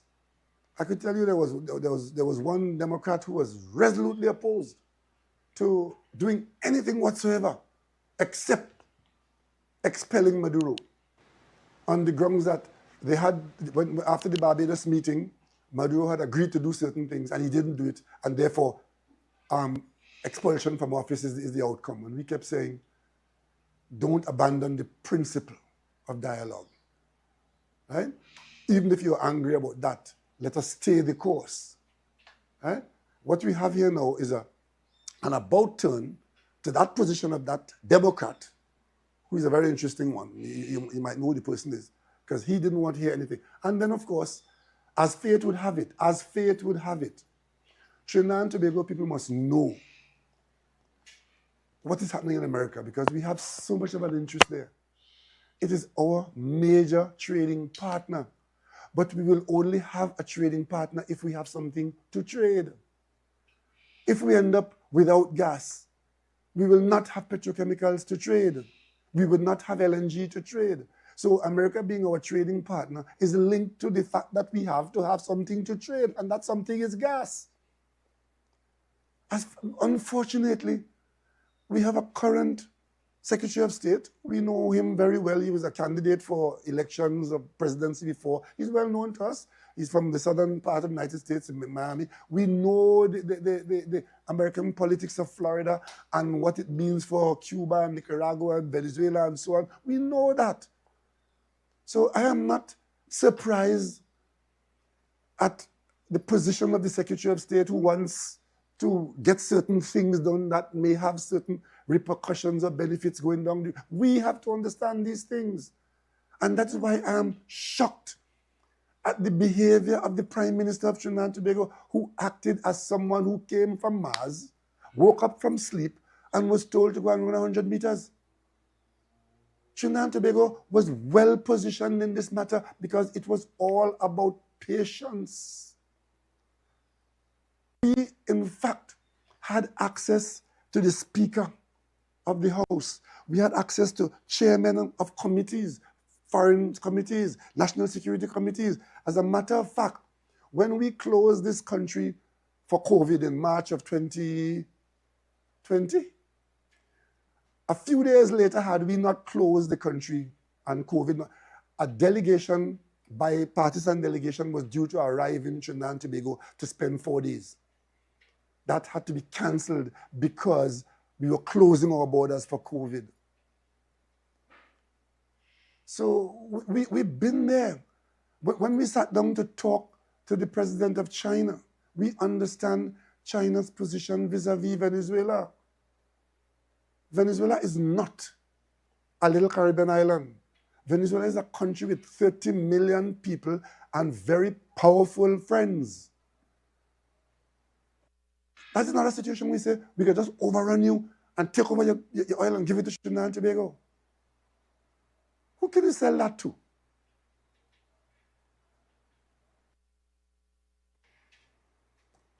You all remember, you all are too young. I grew up in the age of the Vietnam War. And I was, as a student in school, I read everything that came to us. We didn't have cell phones and WhatsApp and so on. You had to read. And everything that came to you, every magazine, every this, every that, you hear the news. If today, as you look at the history of what happened in Vietnam and how Vietnam came into being and what it was and so on, you must, when you go home, go and read about that incident called the Gulf of Tonkin. Something happened in the Gulf of Tonkin. And as a result, we ended up with Vietnam. Millions of lives were lost as a result of an incident. Suppose there's an incident in the Caribbean Ocean now, in the Caribbean Sea or around us now, an incident. We have to learn from history. Right? You ever heard of something called a false flag? We are at that stage now where that's the kind of thing that you have to look out for. Who said what, who did what, and what are the consequences? How do you respond to it? As a Prime Minister of Trinidad and Tobago, we don't have the luxury of abandoning our neutrality. That's a singular point I want to make. And the UNC and the Prime Minister of the UNC, they have sacrificed our neutrality in matters of this nature. And they put us in a very, very vulnerable position. So vulnerable that if it comes to a shooting war off our coast, we are defenseless. And our economy is defenseless. Dr. Roy, you spoke about what you said was not in the Armed Forces Agreement with the U.S. that would have been signed, or I guess renewed under your administration. Are you able to say anything about what would have been agreed to at that point in time? It's a cooperation agreement. And our teams, the U.S. military, Trinidad and Tobago military, we cooperate to be the best to serve our populations. It had nothing to do with fighting anybody else. Dr. Rowley, Doris Polo, Guardian Media, you said that nothing in the SOFA agreement would have permitted Trinidad and Tobago participating in regime change in Venezuela to not say no to it. Right. But does it facilitate troops coming here and establishing a military base? We have made no provision for any military base in Trinidad and Tobago as I'm aware of. And troops coming here without a military base, American servicemen have been coming here on a regular basis, treating. You may recall during COVID that one of the American, when vaccines couldn't be had, we couldn't buy a vaccine. The first vaccines that came into this country from AstraZeneca, I think Pfizer, they were Pfizer vaccines that were available in America. We couldn't get any. And some Pfizer vaccines came to this country and they were given to the Defense Force. A UNC spokesperson went out and said that I had taken it and my family got it and the PNM, the usual bacchanal story. But those vaccines came in from a US department, military, and they were for the purpose of their colleagues in the Defense Force. That is the nature of the relationship that existed between us and exists between us and the military of our major trading partner. And I trust that it will remain that way. So American forces coming here is nothing new. But if at the time when America is threatening to invade Venezuela and to destroy Venezuela, the Americans ask us to do certain things, it falls within our sovereignty to say that is not in our interest and decline that. And the Americans would have understood it. But do you think that given what has happened with this situation with the military operations and American troops in here and so on, do you think, looking back on it,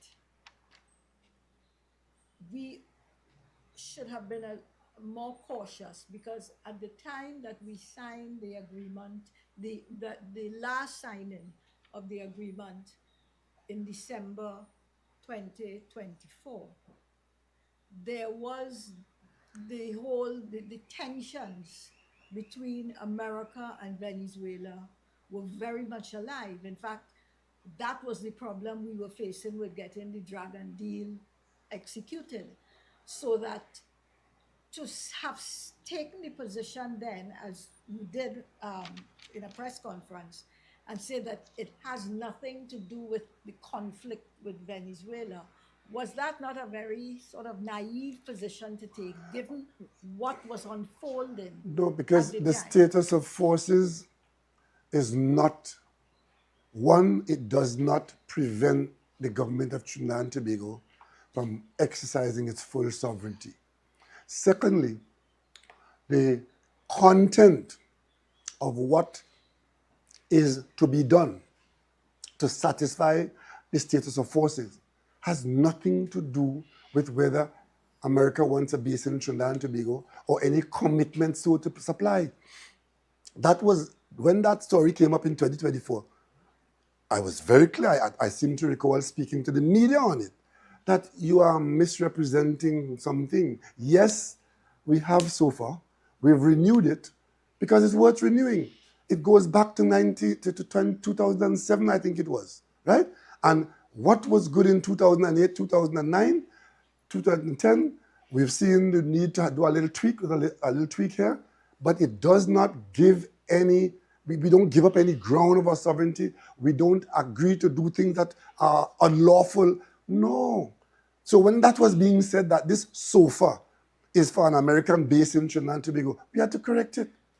But it was said that the agreement was updated to align with new security needs. Well, what are the new security needs? At the same time, we were looking to the Americans for some specific equipment, right? And specific training. I personally led a group here to the United States to get their cyber people, to know our cyber people, and to build up our cyber capacity because we were virtually naked. And in doing that, there is a benefit for Trinidad and Tobago and a benefit for the United States. And in talking to the United States, we always make the point that our security is important to you as well. Our economic health is important to you, because if our economy collapses, you are going to have some negative fallout coming your way. So renewing SOFA in 2024 created no condition that allowed us to not be able to take a position of our best interest if the United States decides to bring a task force and assault Venezuela. That's not in SOFA. And we're not the only country where there's a state of force agreement. That's a standard agreement between countries where you have a relationship between your militaries. And I said, we do have a relationship, and that relationship must continue. But that does not allow the government to go out there and drink bush tea and don't know the taste. Nobody could tell us that this happened. The American policy position that is happening now is as a result of having got a status of forces agreement with Trinidad and Tobago. If that is so, how then did they take that position in 2018? For regime change and regime change now. How come? It was done then when SOFA was in place. And at the time, the point you need to, Maria, when we signed that agreement, show me where Venezuela said, as a result of the oil signing a SOFA with America, we now feel threatened and we are going to do this and we're going to do that. Tell me, did Venezuela react in that way? No, because Venezuela understood what SOFA is and did not feel any fear that Trinidad and Tobago was being facilitatory of an assault on Venezuela. And that's the way you have the understanding of it. If it was, in fact, a clear encouragement to the United States to use Trinidad and Tobago, then Venezuela would have objected. I am not aware that there was anything from Venezuela in response to our signing of the SOFA in 2024, because it was not meant to facilitate military action against Venezuela. So that is not part of the conversation now. People are trying to use it to explain what they have done, and I am objecting to that. Okay? Dr. Ali, just wondering, when you speak as former Prime Minister, as you said you're not retired as a citizen. I'm not only former Prime Minister. I speak as former Prime Minister who is prepared to protect the government that he led and the record of his tenure and the cabinet that he led. Okay, thanks for that, but just seeking clarification. When you speak, do you think that in any way takes away from the presence or the strength of any position outlined by the opposition leader, the leader of the party to which you still belong? No, as long as we're saying the same thing. If we're saying different things, well then you will have a problem. And if we're saying different things, it might be from different perspectives. I don't have to agree with everything that the PNM is doing in opposition now. And if they're going to government, I don't have to agree with everything they've done. I could see that they're doing something wrong and say so. But I am a life member of the PNM. The record will show that I served as Prime Minister with PNM membership, putting me in that office. The cabinet that I led was a PNM cabinet. And the fact that I'm not in office as Prime Minister doesn't make me any less PNM.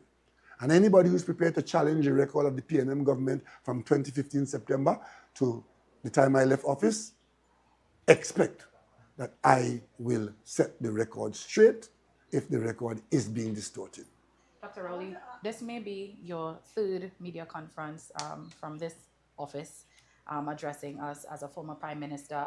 I wonder, to piggyback off of Joel's question, why not have this conversation via the office, the actual office of the opposition, or from the People's National Movement Balize House? Because I don't want to operate as a functionary of the party at Balize House or as an office holder.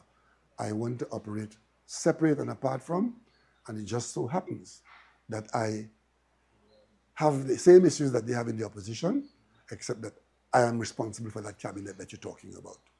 And I hope and I expect, and I've seen ministers of my cabinet taking issue, defending the stewardship of the cabinet or raising issues pertinent to how the cabinet functioned in public interest when we work together. Right? So that's how it goes. So I don't want to be influenced by, I'm not an echo chamber for the opposition members, right? Because I don't want to put myself in that position where everything they do, I have to agree with. Because a lot of what they have done, I may not agree with in matters of party. But that's for another day. Could I just get back to SOFA? The fact is that SOFA mentioned narcotics and organized crime, transatlantic organized crime. And therefore, that is the language that the US government is using, as well as our own government, to allow them to be operating in this sphere. There's no real, I understand what you're saying. What There's I'm saying, no language that says that in your fight or your cooperation with states in the question of narcotics trafficking or human trafficking, that you are allowed to operate lawlessly. There's no language that says that. It might have been their intention to use it as cover for what they want to do, because I told you early on in this conversation that their objective is regime change. Yeah, but didn't you not see that that could be used as a pretext But for we are not, what they wanted to we do? are not, we cannot and we should not resile from cooperating with the United States in the fight against drug trafficking. There's no language, and I'm not taking a position that that is an objective that we should be against. I am saying that in doing so, with other ulterior motives and acting illegally under the guise of something called narco-terrorism, right? You're not fooling me. That's your policy, fine. That's your description, fine. That language there, you show me anywhere in that SOFA where it then says, as a result of this, and our agreement, that now the law doesn't matter. To the point where you can have a local minister here saying that, well, basically, they didn't kill no fishermen, so if they kill anybody else, it doesn't matter. And the law doesn't apply, and due process doesn't apply, and international law doesn't apply. From day one, in response to the regime change approach, CARICOM stood as a bulwark against it. And in talking to Venezuela about gas for Trinidad and Tobago, it wasn't only CARICOM. When I had to meet with the United States Vice President to gel this matter, I took with me the President of Santo Domingo, Dominican Republic. And two of the loudest voices that supported us in trying to get that carve out our OFAC license was the President of Guyana and the Prime Minister of Antigua. It was a CARICOM effort, right? It was a CARIFORUM effort. So where is this story coming from now suddenly that these things don't matter? Don't matter to the point where it can be said, we're not interested in the gas in Venezuela. And I'm saying to you, we're not only interested, we're dependent on it for our future. Because if we don't find gas in the not too distant future, we will have to start to cut back on our production to leave enough gas in the ground to keep TNTEC going for a number of years. I mean, the tomfoolery is so far-reaching. I see the current government taking credit for the Exxon arrangement out in Block 17, 18, 19, 20, 21, 23. I see them taking credit for that. Because Exxon has come. It is the PNM that brought Exxon into that situation after we had the tender process and nobody put in bids in the bid round for those blocks ever. Exxon suggested that, well, since nobody has put it in, would you talk to us about it? We went to Cabinet. Cabinet gave the minister the authority to talk to Exxon because we didn't get any bids and we desperate for gas. We need everybody. And if Exxon is now saying they're interested in the ultra deep, bid round or no bid round, let's talk to them. And that is how Cabinet approved that Exxon we amalgamate all those blocks 17, 18, 19, 20, 21, 22, 23, and let Exxon have them because it's a narrow triangle. It's the top of the triangle. It's a narrow piece of land where our external offshore acreage come to an end between Barbados and Venezuela. It comes like a triangle like that. It gets narrow as you go to block 23, right? Block 23 is one block. 22 and 21, there are 2 blocks, then 3 blocks. A triangle going out there. And because of that, we said it's better to have one person having the whole thing, and we even have Barbados agreeing that when you do the seismic work, you don't get stuck with the border because it's that narrow, right? And put one person out there, and if the person is Exxon, good, because Exxon has the experience in the ultra deep. We got everything done. Exxon came on board. We had an election. The government changed. They met the ministry completing the production sharing contracts. I see big press conference and they're taking credit for the fastest production sharing contract ever negotiated, and Exxon going to do this and Exxon going to do that. That is the work of the PNM, because the PNM is mortally afraid of Trinidad and Tobago running out of gas. Dr. Rowley, you said, you're a citizen, and you painted a possibly very bleak future for us. What did you said? No, well, I'm acknowledging that you're reminding us, the population, that you're not just a former prime minister, you're a citizen with a vested interest here. You have your grandchildren, your children here, your family here, and you don't want to see our country hurt. But given this potential bleak future, our possible inability to generate or produce electricity based on our reserves, possibly you spoke about missiles, our vulnerable platforms, drones, this kind of thing. My question is, considering the state that the country is in right now, do you feel any regret stepping down when you did? No. I don't feel indispensable. I have absolutely no regrets. As a matter of fact, I am quite happy that I was able to serve to the point where I could have stopped serving, and then I continue to have a life of some kind. It's never a question of I should have stayed there. It would have made no difference if the Americans really want to go into Venezuela. The difference would have been what position Trinidad and Tobago would have taken. That would have been the only difference. And I'm pretty sure it would have been a difference where we were not in a situation where we would have been seen to be a target. Thank you very much. I want to take it back a little on that question. When you announced the press conference, and there were a lot of comments on Facebook about your use of the term, the office of the former prime minister, and there was quite frankly there was a lot of derision. I could have said you came up with this office that nobody ever. No, it's my office. It's my office. They don't have to know about it. I could have said the living room of the prime minister. Well, of the former prime minister. Yeah, I could have said that. So, but is it? I mean, it's not any. So I'm doing some. That's all right. I'm doing some work there. Working at the office is downstairs. I'm doing some work there. So, is it an official title you intend to adopt? Former prime minister. I can't change that. That is history. Office of the former prime minister. Because I have an office there. We had former prime yes, I have an office there. But we never as a matter of fact, a lot of what I said here today, I'm writing at the moment because I have taken the position that notwithstanding what might or might not have happened, it is important for the population to know what decisions were made, why they were made, how they were made, and who they were made with.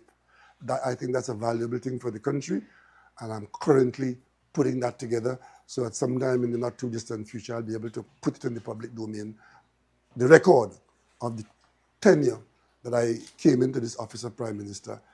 It was a very, very interesting period. Some of the hardest decisions to take in this country were taken in my time. We had pandemic, we had gas collapse to $0.0 a barrel for oil, we had to restructure LNG, we had to keep every public servant in their job, right? We had COVID, so I think I owe it to the citizens of this country. I might not owe it to those who think that they know everything already and that maybe I should just go and jump over a cliff. But I think there are enough people, and I could tell you, a lot of people reach out to me asking for answers to questions that I'm choosing not to answer in the public domain. But I think if I put it on paper, they can find the answer there and they can understand what has happened. That's how history works for you. I read Dr. Williams' work. I read analyses of what happened with George Chambers. I was there with Basdeo Pandey. I was there with A.N.R. Robinson. So I think we have to behave a little differently and benefit from that. And nobody is going to prevent me from having a say in this country if I choose to have one. Right? So, office of the former Prime Minister, don't let it bother you. I do have an office. It's not on the government payroll. And of course, it sounds a little better than living room of the former Prime Minister. Thank you very much. And since it's the third time, maybe I shouldn't have it again. That's always in the risk. No, we come in. No, but many of you know that as anything happen, you're on my phone, asking me for comment, and I say, no, I'm not commenting because I don't want to have a running commentary on the day-to-day activity. But the issues, when the issues evolve and materialize as issues, if I want to comment or if I think my comment is helpful to getting the public to understand what we're dealing with, I will do that. Okay, the office of the former Prime Minister. The living room. This will be my last visit to the office of the former Prime Minister. Actually, if you go out with Google Search, come take this. If you go on Google Search, you will see the office of the Prime Minister website. A simple Google search.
Ding, ding, daylight.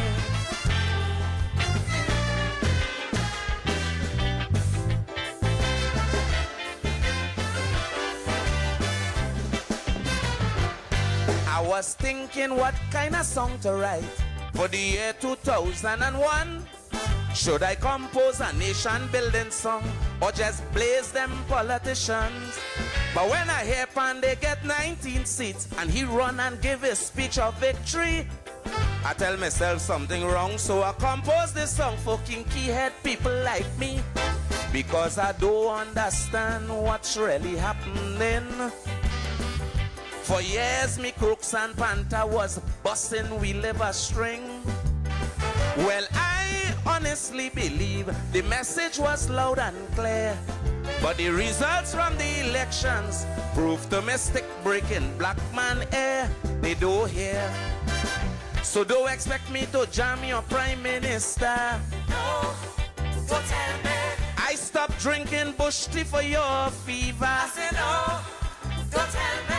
Cause you ain't do it once, but you did it twice. Elections gone, it's you choose Barabbas in front of Christ. So if you notice your little daughter bringing home a grand, because Camilla sent she to a school inside the Bitam, and when she bring home the baby father, the man like more sex than Pandey. Please don't stop me in the road to complain, cause I have nothing to say. My personal comments I will reserve. You got a government you deserve. To complain to me now, but you got some nerve. You got a government you deserve.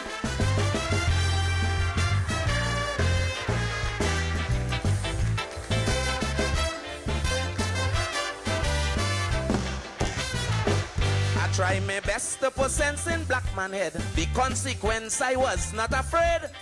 But when I see Keith and Daphne on TV, Deep in my heart I felt betrayed. Cause I remember in 1998 I got chastised when I sing my song. But if I did like game, I would have take out she name and deceitfully win me crown. UNC corrupt like hell, but Satmaraj wouldn't say so.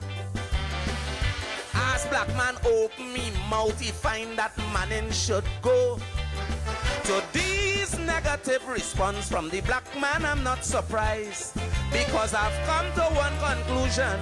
Today black man is his own demise. He ain't wise. So don't tell me nothing about the EBC. No, don't tell me. Because I know some of you vote for UNC. I said no, don't tell me. Don't tell me that they cancel the URP. And how you can't get work to maintain your family. So if you end up just like a criminal on the run, because all the promises that they make, they ain't keeping none. And civil servants can't get a back pay, plus you self can't get a 10 days. Please don't stop me in the road to complain, cause I wouldn't be amazed. My little knowledge now I must preserve. You get a government you deserve. To protest of them now will take plenty nerve. You get a government you deserve.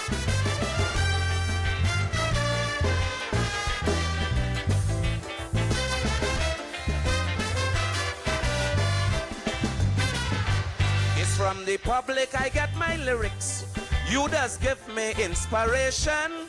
You just give me the strength and courage to slaughter them politicians. But when I see you supporting Panday and condoning all that is wrong, it's like giving me bread and a full glass of milk, then you turn wrong and kick it down. Panday call businessmen parasitic oligarchies. But today Jack Warner and do praise the good buddies. What excuse you could have to put him back in power? If you ask Errol McLeod, he'll tell you that man was done a fork-tongue cobra. Yes, sir.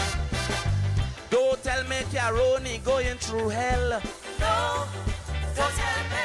I hear what the man can drink, he planning to sell. I said no, don't tell me. Don't tell me nothing about the Incogen deal. And how they never give account for the shipload of rice they steal. But if you notice, Carlos have a brand new Beamer. And he delayed the process till he come a minister. And you hear he got millions in cutback from the Miss Universe show as a gift. Please don't stop me and ask me to confirm, because I plead in the fifth. My little cacadal try to preserve. You got a government you deserve. Ask Manning how much money he left reserve. You get a government you deserve.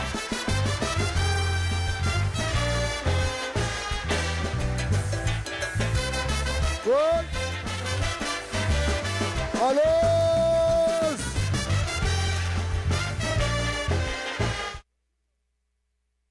Well, you just heard from former Prime Minister Dr. Rowley, and Dr. Rowley would have, hey, the man talk real things there, you know. A lot of things Dr. Rowley talk there, you know.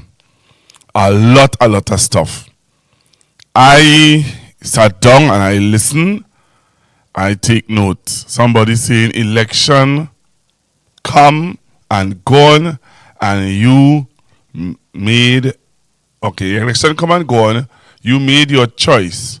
Live with it. When UNC wins, everybody win.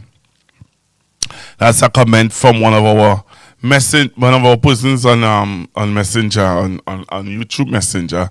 They're saying, hey, election come and went, and you made your choice.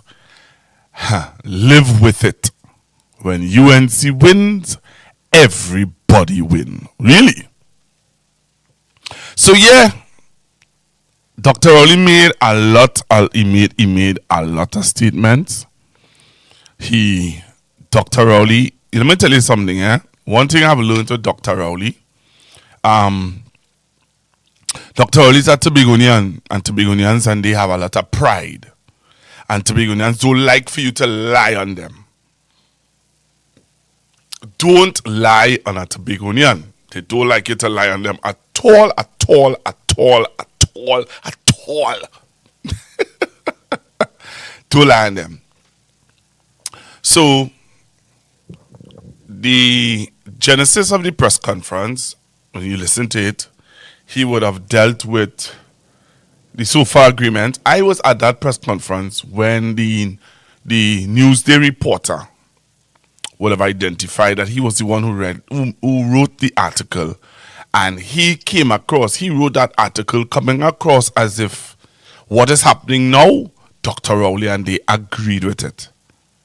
And Dr. Rowley told him with uncertain terms that that is not what he agreed to. And if the Venezuelans were to take the position that we were being whatever and stuff like that, Dr. Rowley told the reporter outrightly, I blame you. I will blame you. I will blame you. That's what Dr. Rowley had said. So here what now? I see a lot of people come off the live already. You had about 800 and something persons on the live who were watching the press conference, and now I have 430. So 400 people on gone already. But the 400 of you who are on the live still,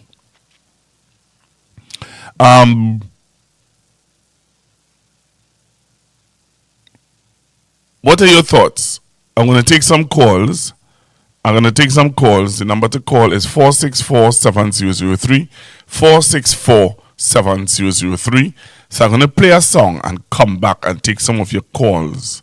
I want to hear what is your view. How you feeling?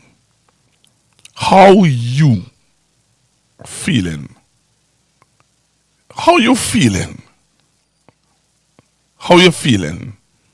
Tonight we will talk about HTC. Tonight we will talk about all kind of thing. But how you feeling? Talk to me. So you're going to call me on 464-7003. We have suffered all inhumanities, counterfeit identity to insanity. We are the legend of the ghetto, but over misguided for so, humiliated and cursed upon also. Propaganda spreading throughout the land. A sign of duress is the master plan. But what you got to make them fine, a mature and refined mind. To penetrate, they must assemble another line. So raise your head, Mr. African, raise your head. Destructive elements plotting while you in bed. Raise your head, Mr. African, raise your head. Wake up, shake up, the dreadful times are ahead. Remember the Arawaks, remember the Caribs, remember the Massa who slay your brother. They plan an extinction from mass confrontation, but in uplight, remind them of human rights.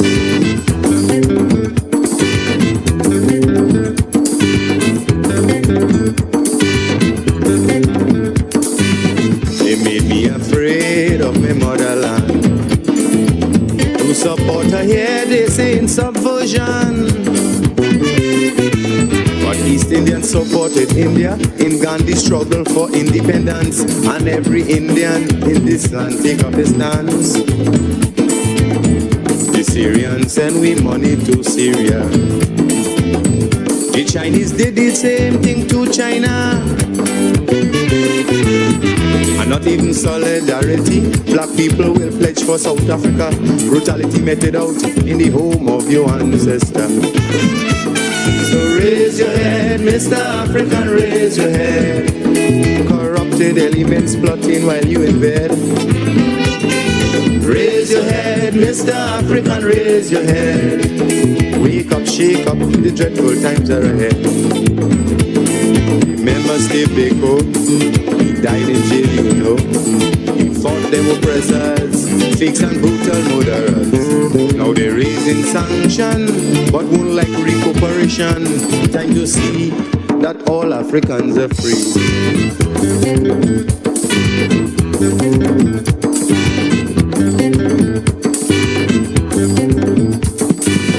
Other ethnic groups have their identity, a cultural heritage, some in big fraternity. So why so complacent, my people? Me and you suffer disunity, while other races ripping up you and me. Time to stamp out this evil trend. If not for yourself, but for your children. 500 years we in slavery. You fear to recognize your ancestry. Without Africa, black man, you don't have no country. All right, so I'm taking your calls. 464-7003. 464-7003. Tell me, what are your thoughts about what you heard Dr. Rowley spoke about today? Dr. Rowley went in depth into some things. He explained, he went real in depth to explain some things. Tell me, what are your thoughts? Hello, good afternoon. Hello, good afternoon. Hi, good afternoon, ma'am. Pastor Google. Hi. Yes, it's always a pleasure hearing and listening to the Prime Minister, Dr. P. Christopher Rowley. Former Prime Minister. Yes, and we thank him for his information that he has given us to the citizenry, because we are stuck here and we don't know what's happening. So it's always a pleasure listening to him, and may God richly bless him, keep him, so that he will continue to give us the necessary information that we so desirous of hearing. Thank you, and do have a blessed day. Thank you very much for calling and sharing with us how you felt about the press conference. I appreciate that. Thank you very much. So we're taking your calls. 464-7003. 464-7003. Hello, good afternoon. Good afternoon, Pastor. How are you going, brother? Hi, cool, man. How are you going? Monday to you. Wishing you a good work week ahead. You and your callers as well, and your viewership. Pastor, to me, that's a press conference to begin with, to review and listen, right? I'll share the point that stands out to me is the one with the refinery, right? Now, I don't know if the former Prime Minister's source is reliable, but I didn't really consider it. What he talked about, this is an eye-opener about the opening of the refinery, right? Where he says, possibly, that the government intention is to merge Paria and the Garakara refinery, right? With a possible intent to privatize the assets. Is that what they're thinking? Huh? And they didn't. The important part is that they didn't. I don't hope they're considering is the interest in the Paria assets, right? What is going to happen? Who is going to profit from that? Who is going to profit from that? That is information, as what the former Prime Minister is telling us, is closed, is a sealed thing. We won't even know. But if that is true, we have to be on the lookout, We have to be on the lookout. Because if they could start with a simple privatization like that, going forward, the intent is this government is seeking to privatize other state assets. As I said, I want to sit down because there was a lot of information that connected the dots today. I will even advise some of your viewership to sit down. If you are so-called PNM supporters, sit down and listen. I am a young person advising the younger ones to sit down and listen to this press conference. Very, very valuable information to connect the dots.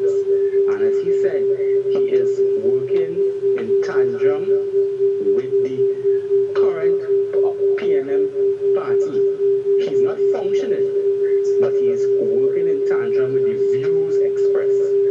very important. As a citizen of Trinidad and Tobago, the former Prime Minister. Pastor, keep up the good show, and I'll rejoin you tonight if you'll be on air.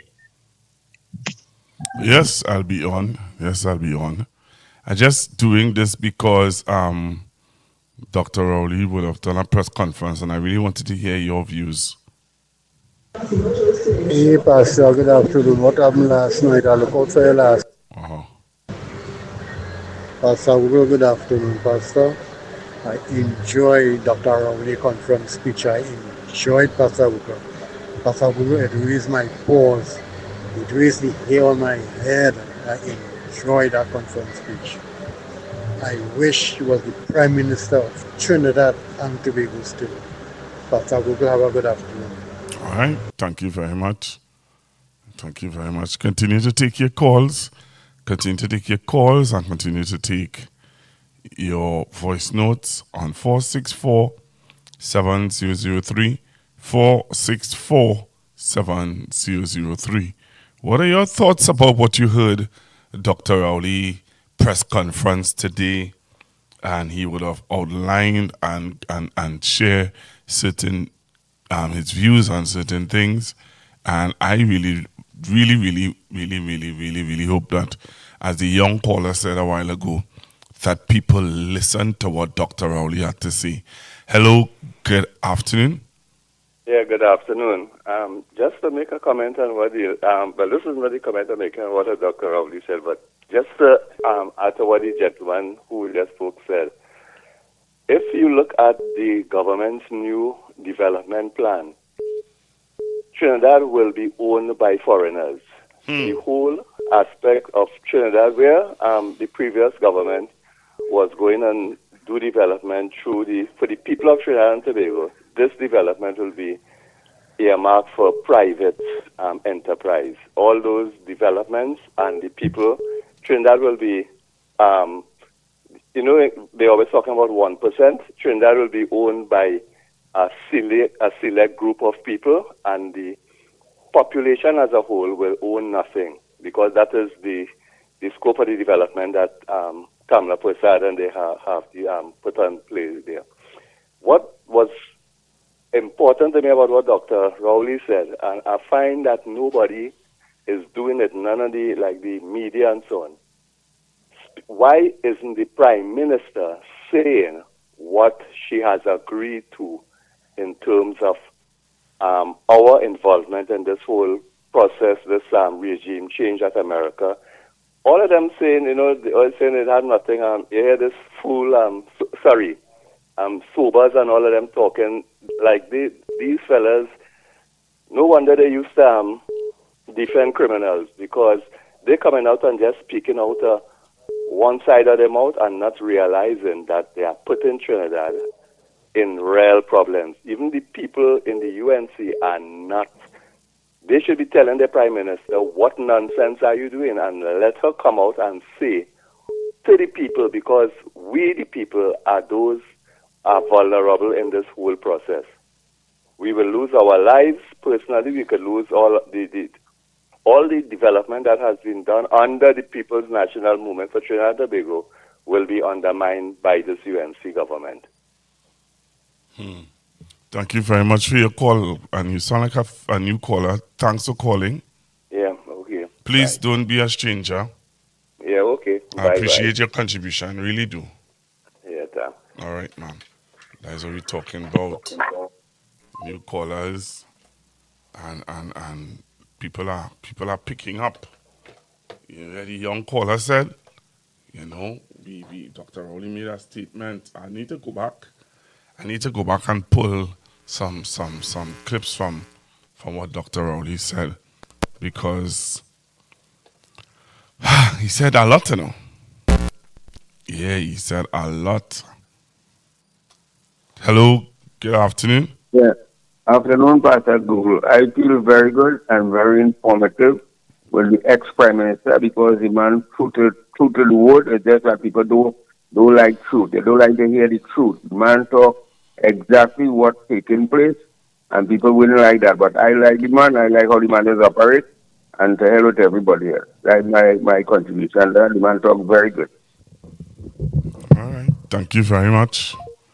Thank you very much. So we continue to take your calls. Dr. Rowley had a press conference today.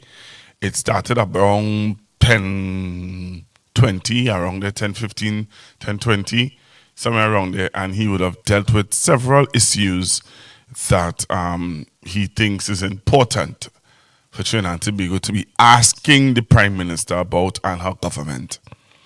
Why is she not coming out and reporting to the people of Trinidad and Tobago what is going on? Why is she not informing the population? Why are we getting answers via social media blog? It's sad, but it is a fact that a lot of people don't know what is happening in Trinidad and Tobago, what is going on. As Dr. Rowley would have asked, what did you sign on to? Dr. Rowley would have addressed the statement by the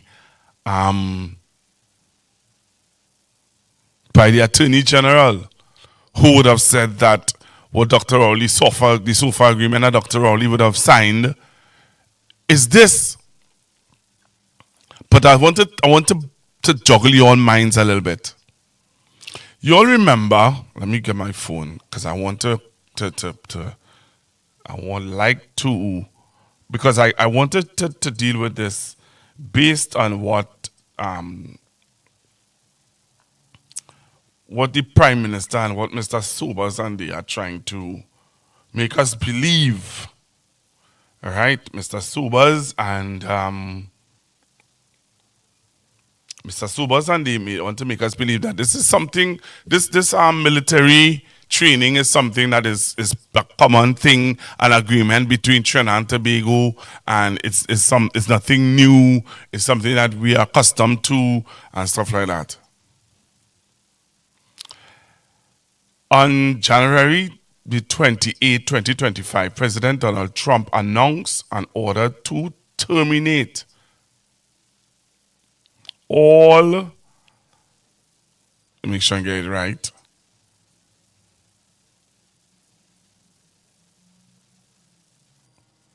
Just now to talk. All right, let's see this call. Hello, good afternoon. Pastor Google, good afternoon. Good afternoon. Pastor Google, like this is a nightmare living in. I don't know when I can wake up from this nightmare. This what going on right now in this country, because you know it's just to be living, and you don't know if tomorrow will be your last. Because if war break out, which this government, this Prime Minister put me in the middle of, what is my situation? What I work all my life still to enjoy my life now. I'm 50 something, and you mean I could die? A bomb could drop on my head. I hope the defense services do something, or if not, them after the state of emergency, the Gen Z, the young people, because somebody else stand up and somebody else come out and do something and change the direction that we going in. Something had happened to me. Can take us 5 years.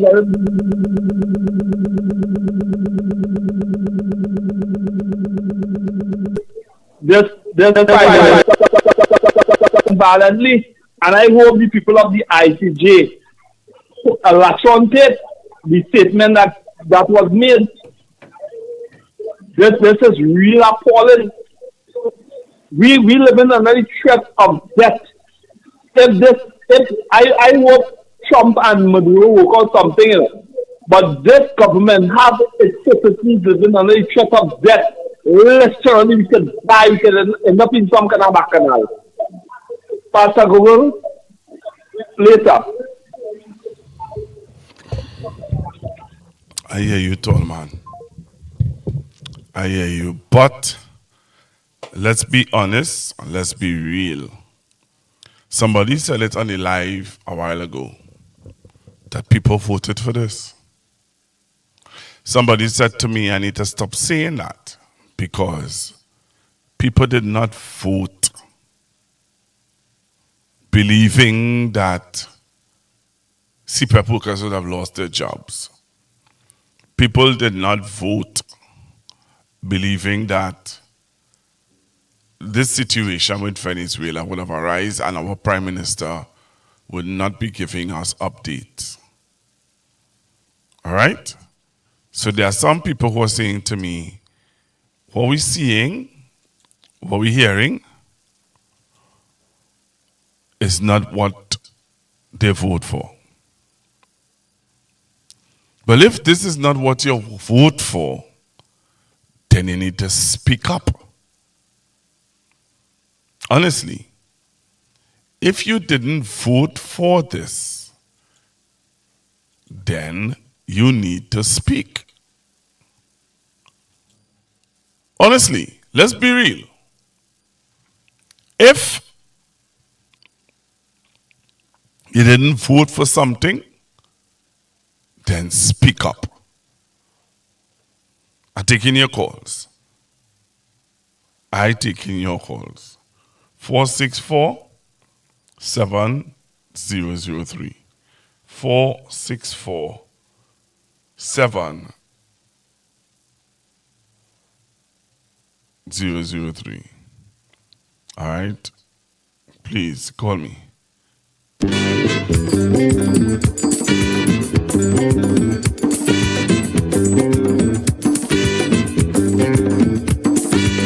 We have suffered all inhumanities, counterfeit identity to insanity.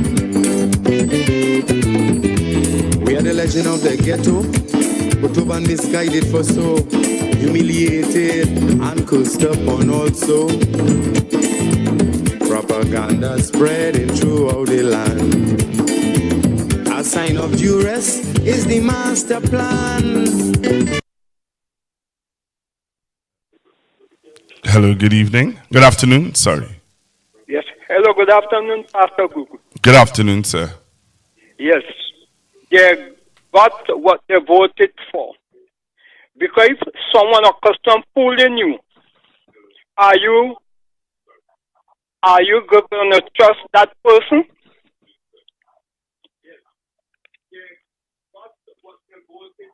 Say that again, caller.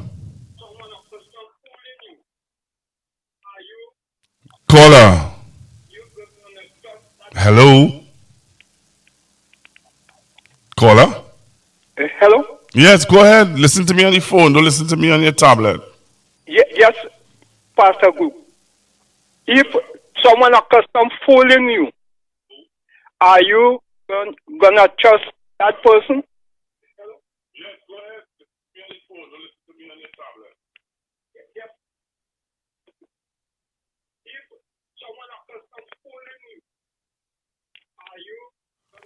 Caller, you need to listen to me on the phone. All right. Call me back, caller.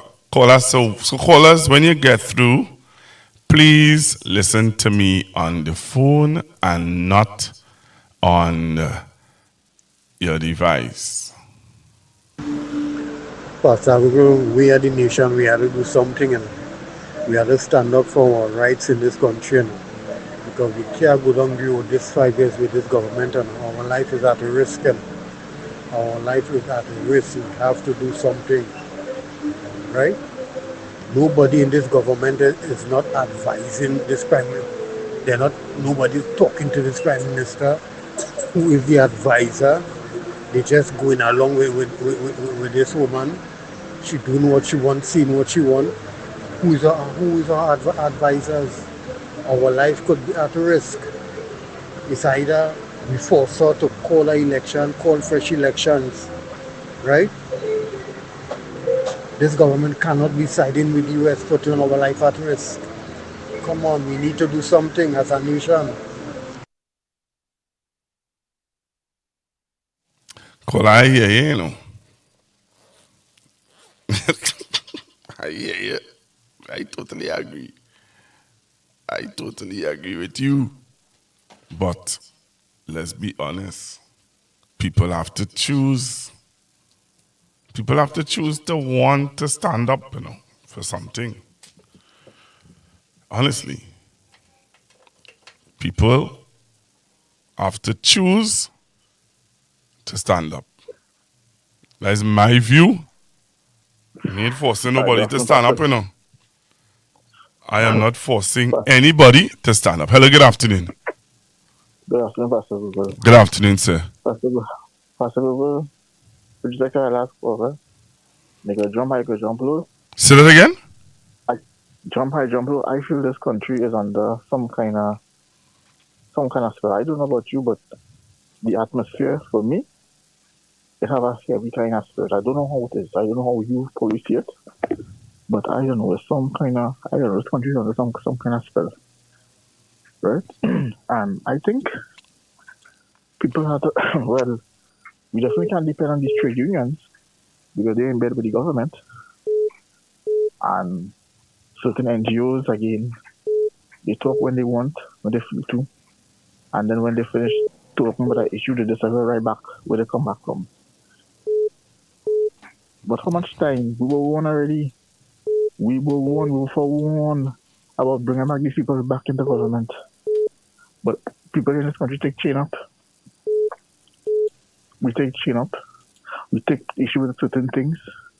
We had issue with Stuart Young. We had issue with with the salary negotiation.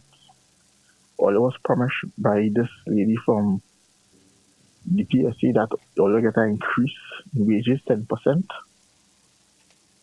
All they get chain up. Now look where we reach now. We are in our junction. Who would have thought that this country could be in a similar situation like Syria and Ukraine? Right? It's totally. I don't know what you do, but only divine intervention could save you now. All right. Thank you very much. That's how I see it. And I think Tobagonians, if they feel that they're separated by water from us an institution, they too will suffer the full rot. Because they too in their comfort zone. People are too much in their comfort zone. They have a strong delusion. That's why you don't hear no side of information in other parts of the world. You would have heard people, despite the state of emergency, people would have come out and protest. Yeah, but even though, okay, all right, caller, thanks. Thank you. Yeah. Thank you, sister. Yeah. All right. Hello, good afternoon. I'm encouraging nobody to come out and protest without a proper understanding of how they can do it without getting themselves in problems. Other parts of the world, they could do that. But I'm not encouraging, I'm not going to sit here and encourage nobody to go there and protest, right? And do have a proper guideline of how they're going to do it. I just find, what's your name? Mr. Scotland and Mr. Young and all the bright lawyers in the PNM taking too long to tell us how we could do a protest legally. Hello, good afternoon. Good afternoon, Pastor. Good afternoon, sir. Well, we're in this situation because, as you say, we vote for that. We didn't vote for that? And I keep saying over and over, we too thin-skinned. Because Ms. Prasad herself could have told her section what she wants. She could have called them all kind of things. Nobody wasn't jumping ship. Any little small thing when I Dr. Rowley and I see young and all kind of foolishness, and we greedy, we hungry, we are tempers, we go and we'll get us, and we just go on like mad crab in our barrel. That's how we does operate. We keep doing this over and over after all we went through, but that's this government. All the go on and go back there. We too thin-skinned, we too petty, they'll talk and things with us quick to carry on and get on. And I ain't voting for it. No. And we should have learned a lesson by now. We in this situation here, according to you, I don't know who could give us a good directive, how we could get out of it, what we could do, how we could protest or whatever, because clearly and truthfully, a lot of us didn't vote for this. All who jumped ship and vote didn't expect to be getting this kind of licks right now. But we here now, and we had to get some kind of solution better now than ever, because I don't know, this thing ain't going right. Every day something new and something different. and we don't know where we stand. Look, the former Prime Minister could have stand up and talk over or 1.5 today and tell people certain things. We have a Prime Minister here, like, I don't know if she afraid to she don't know if she coming or she going. Say the truth. Say it as it is. She don't know if she coming or she going. I don't know what's going on with she. We can't get a response from this woman at all. No, because at the end of the day, you know, she don't know if she coming or she going. You see, my thing is that people want us to powder puff this thing.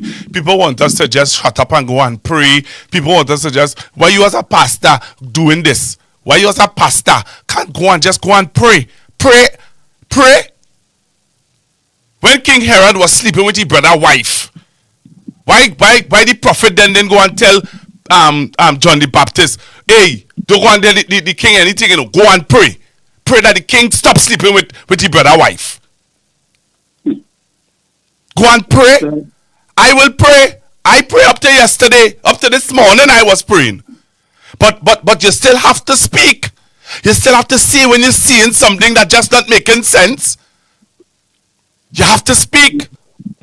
Yeah, you have to get out there. You have to get out there and say what you have to say, do what you have to do. We just have to, according to you, call on the authorities who could give us the proper guidelines. Give us the proper guidelines. Tell me if you have to match single file. Tell me if you could come out by the Red House with tape on my mouth and all in white, and everybody have a piece of tape over their mouth saying democracy dead. Something. Tell me what we need to do, because right now we don't know what's going on in Trinidad and Tobago. Yeah, we really know. You have there's a video going viral with the president of PSA on a UNC platform campaigning and telling HGC workers, UNC, PNM going and send all them home. Who send them home? Who send home the workers from HGC this week on here? Friday. You working, you good, you working. You eat your lunch, you're talking to your work colleagues, or they putting things in place for next week, or they getting all themselves organized. Boom! 3 o'clock you get a call into a meeting. Your contract has come to an end and we giving you this letter to send you home. Really? Where's your president? Right now, she and all I know what's going on with she. She know she coming or she going either. She and all the in a hole. She know how to come out. And we have to sit down and accept that. I told a friend Friday, I told him, I said, do not frustrate me. Don't, because not one HCC worker, brethren. Listen to me, and you tell me if I'm wrong, or you tell me if I expecting too much. But not one of those HGC workers do a live or put up a post on Facebook saying, Miss Felicia Thomas, you told us I was one of the HGC workers who got dismissed or fired. You told us that we were not going to lose our jobs. None of them. And I must come out to fight for them? No. Fight for it. Come on, speak up. No, they don't want to speak up. They want to stay in the background and want you to fight for them. Because they feel that how they feel it. Yeah, because they feel that if they talk, if they were to get back if they were considering to give them back their job, they'll watch to see who went out and talk and who we go. Well, we hear what's going on. Wait and see. Wait and see. Yeah, they keep waiting. It's not easy, you know, brethren. It is not going to get any easier. I don't know which trade I didn't believe that this is going to get different. 6 months, going into 7 months, and they have showed you clearly they don't care. Yeah, they don't care. They don't care. They don't. That is why I from time to time I show the video with the rat. When the owner put the rat trap out there, the rat went and tell the fowl. Look, the owner put a rat trap there, you know. Hey, I just live outside. I don't live inside. HGC worker. Hey, I don't cut grass. I don't rake grass. I work in HGC for 15 years. Yeah, they're waiting now. They will not send me home because I work here for 15 years. Rat. That's how they saw the CPAP workers as rats. Yeah. You understand? The rat went to the pig. Pig. I see the owner power rat chop inside from hey, don't call me. I too big to be catching any trap. I as a big pig, that trap can't catch me. I as a big manager in HGC, that they can't send me home. You understand? He went to the cow. The cow tell him the same thing. What you do? The trap catch a snake. The snake hold on to the owner, bite the owner. The country had no money. I giving you the proper examples of how that story lines up with HGC, you know. Yeah. You understand? They going into government. They have no money. They get bite, realizing that there is no money. The country could dead. Neighbors come, people come, America come in, this one come in, that one come in. And what they have to do, they cut off the fowl neck to make chicken foot soup to try to feed they start to send home people. You understand? Let them wait there, let them sit down and feed all of them who sit down in all. You see what we're doing with Dr. Rowley talk about First Citizen Bank? Yeah. I don't even think people understand what he was. You remember the NIF program? Yeah. Oh, okay. People, it is that to hit people home, people yet, you know. Well, all of them saw they who feel safe and things like that. One day they chicken themselves. No, let me see. Let me see how it will go. Let me see how this will go, caller. Thank you very much. Yeah. Yeah. We want to sit down and feel is all of that. We want to sit down and laugh and feel it's all of that. Live sport, back in we face. Back in your face, live sport. But what are you saying? What we saying? Hello, good afternoon. Yeah, Pastor. First they came for the Wassa pipe workers. Then they came for the Angostura directors. And then they came for the Plip Deco board. And then they came for the local government workers. And then they came for the workers in the AG office. And then they came for the youth agri program. And then they came for the LSA workers. And then they came for the WASA managers. And then they came for the central bank governor. And then they came for the CPEP workers. And then they came for the HEC. And then there was no one left to speak for them. But you know, caller, let me tell you something, eh? Let me tell you this now. I can tell you this. I ain't laughing there, but let me tell you something now. People who feel that they work safe because they're permanent in the government sector. All of them agency workers were permanent. Some of them were permanent monthly paid, eh? As far as I understand. Yeah, these are all right. Go ahead. And from what I understand also, when you look at the names of some of them, they look like me. I will leave it there. And I will finish with this point and leave. I went to a mall yesterday in South, right, to do a little transaction. So we walking through the mall, and our comment was raising, how come there's only one sector of people shopping in this mall, by one demography in this mall? I said, I don't know. And when I went down further in the mall is in Laramie there to begin with. I'm not mentioning it. I saw the Minister of Finance rocking back, having a good time on a patio, chairs in a way, with one set of demography of people. What that telling you? And then somebody asked me, this is somebody from America who was on a quick vacation here, commemorating somebody's death.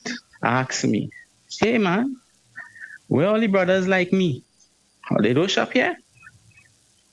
What I was supposed to tell him?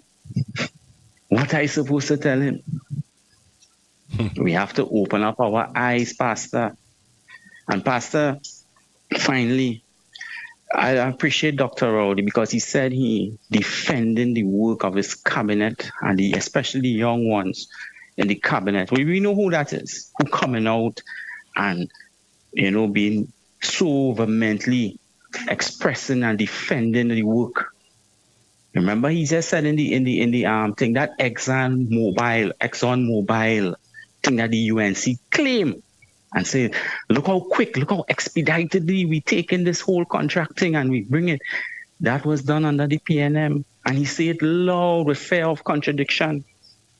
What caused our people, boy? What caused our people not to vote for this man? And you know what I felt sad about today? Because I was on your chat.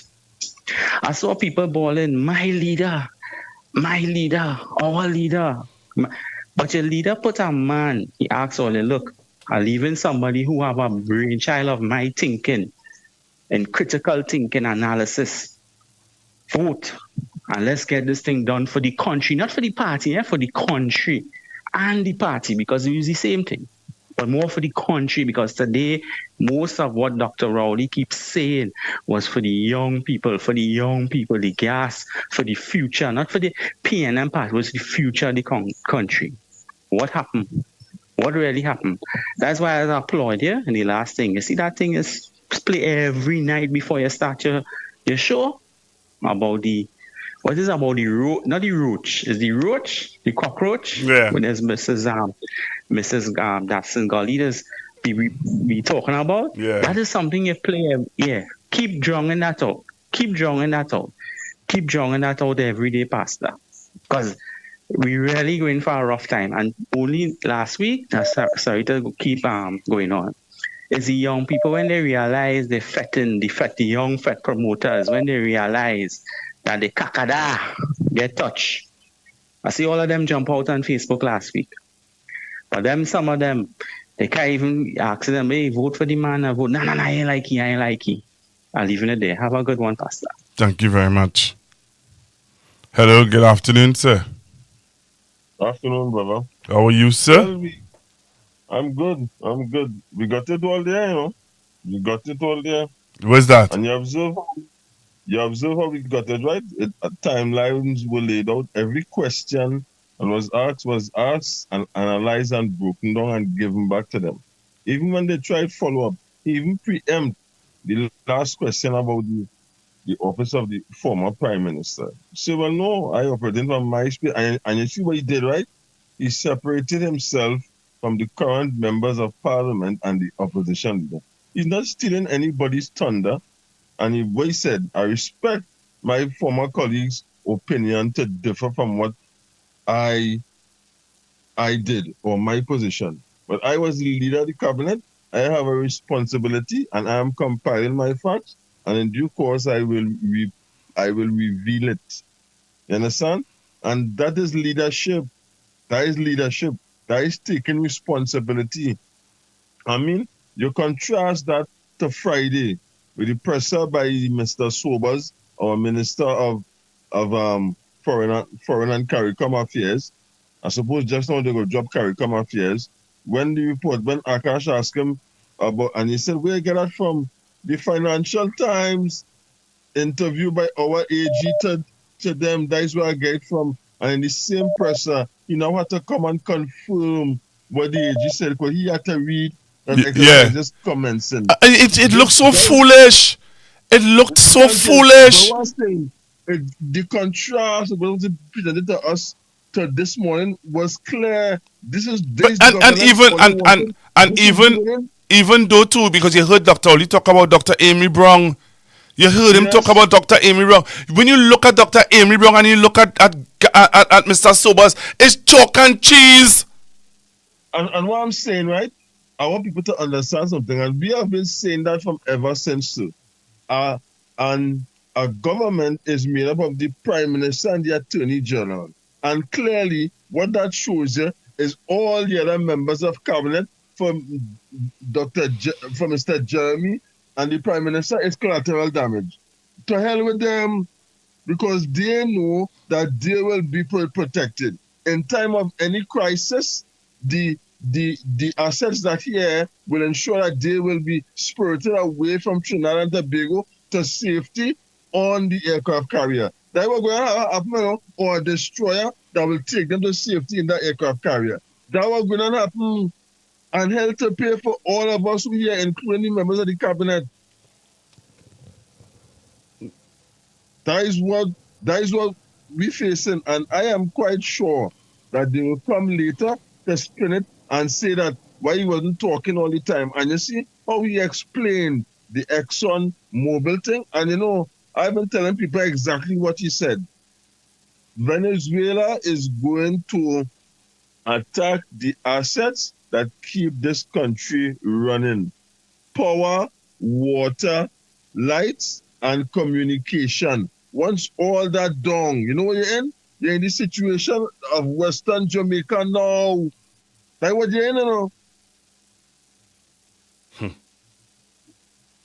But thanks for the opportunity as usual. Yeah, don't be a stranger. Let's continue this conversation. Yes, I hope sober thinking people will go back and watch that presser, because it there now on your platform and others, and listen carefully to what Dr. Rowley said to us. Thank you for the opportunity. Thank you Take very care, much. Pastor. Thank you very, very much. Thank you very, very much. Line, line.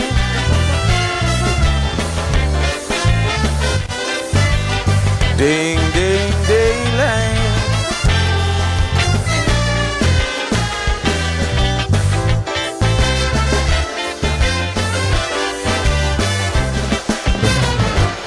I was thinking what kind of song to write for the year 2001. Should I compose a nation building song or just blaze them politicians?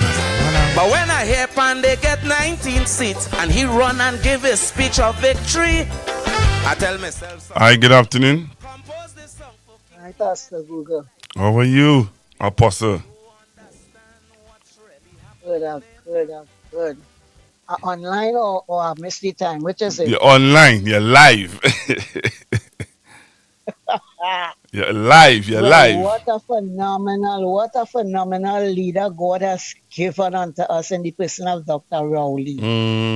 I am so thankful to Almighty God for a man of integrity of this caliber of integrity.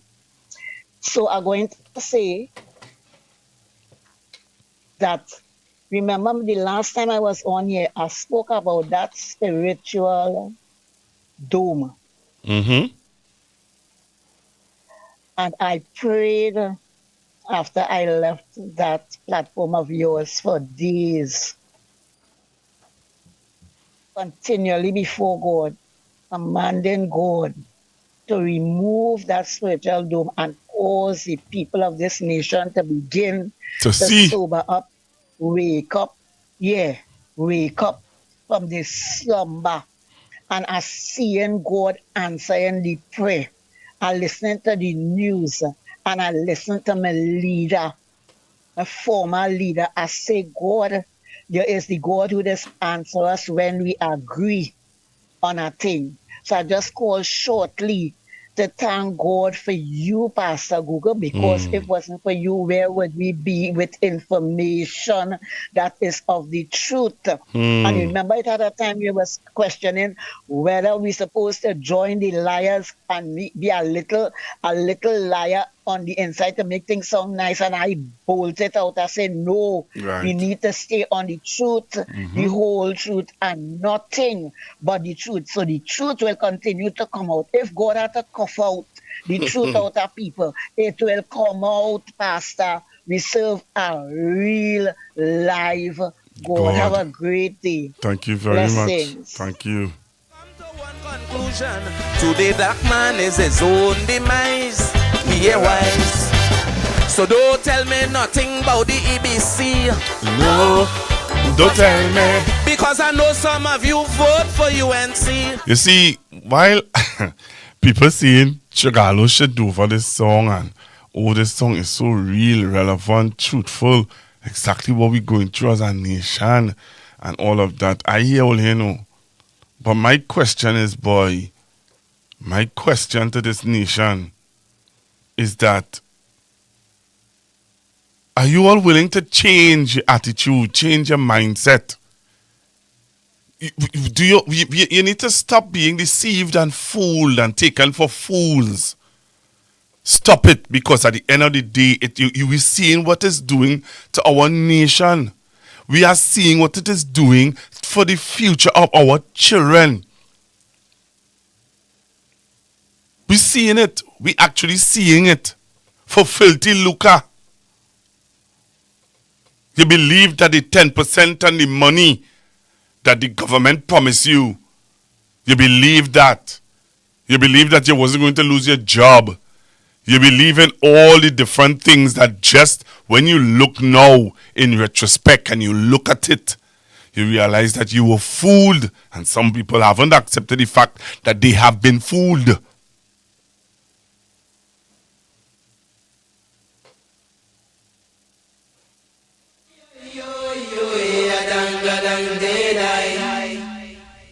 Bilabali bilabalem libembe dem labadam dedai.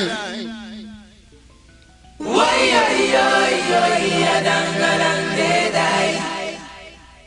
Bilambelem bilem libembe dem labadam dedai.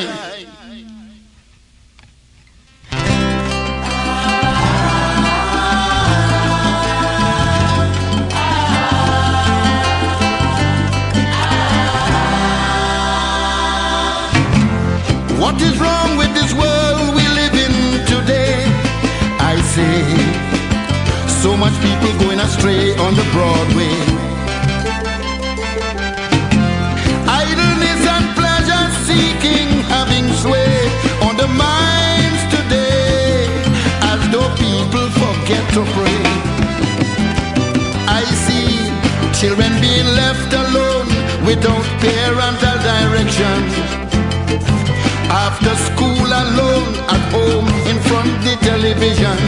In Sesame Street is the example they must follow. It's a froggy baby mentality gonna rule us tomorrow. You see, when you train a child how to go, when they get old they're moving so. When you're too young and you're bending too long, it's hard to straighten when it's old.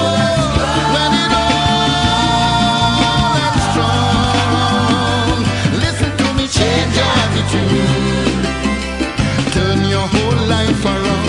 Come, change your attitude. The best time to Pastor Google today. Prayer without works are dead. So all who feel that they sit down and pray and don't get up and do what they have to do in the right way according to you, and only study why the Prime Minister is not coming forward. We're not interested in why the Prime Minister is not coming forward. She has a job to do. But we as the PNM, we have our job to do. We keep coming forward and keep doing what we have to do. Forget what them people doing and let us do what we supposed to do with the right instructions, okay?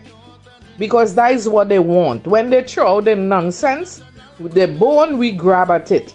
And that is a form of distraction. That is a form of manipulation. And we under a serious spell of manipulation. We under they're manipulating us with the different nonsense and narratives that they're coming out with. So we have to be wise. And I'm being frank here. I don't know who's afraid to say it. The opposition looking very weak. And thank God for Dr. Rowley. You see, you don't miss the water until the well run dry. When he was there, what they did? Because according to the Minister of Education, for the hatred of the cockroach, the ant voted for the insecticide. And they all died. Even those who didn't even voted. Amen.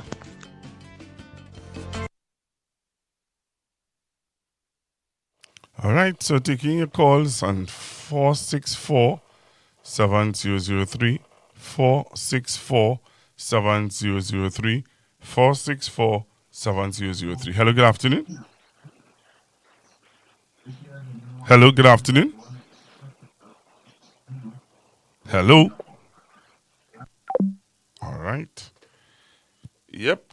Taking your calls 4647003. 4647003. For the hatred of the cockroach, boy. We have to do what we have to get what we dealing with now. Well, you kidding me?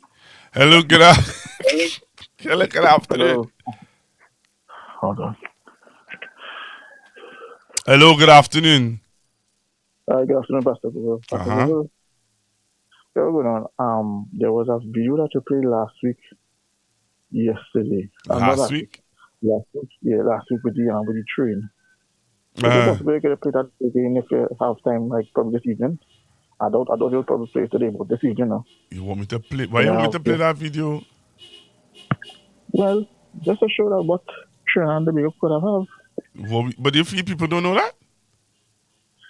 No, because I know that people who was about 10 or 5 years wearing diapers, and about 10 years later, they sit up here and do nothing. So they'll probably assume that the so-called revitalization program is this government idea. And they will probably have no idea what is 2020 vision or the 2020 plan. So I just want to find out if they could just play that thing again now. Please. Is it possible? I'll think about it. Thank you. Just let them see it.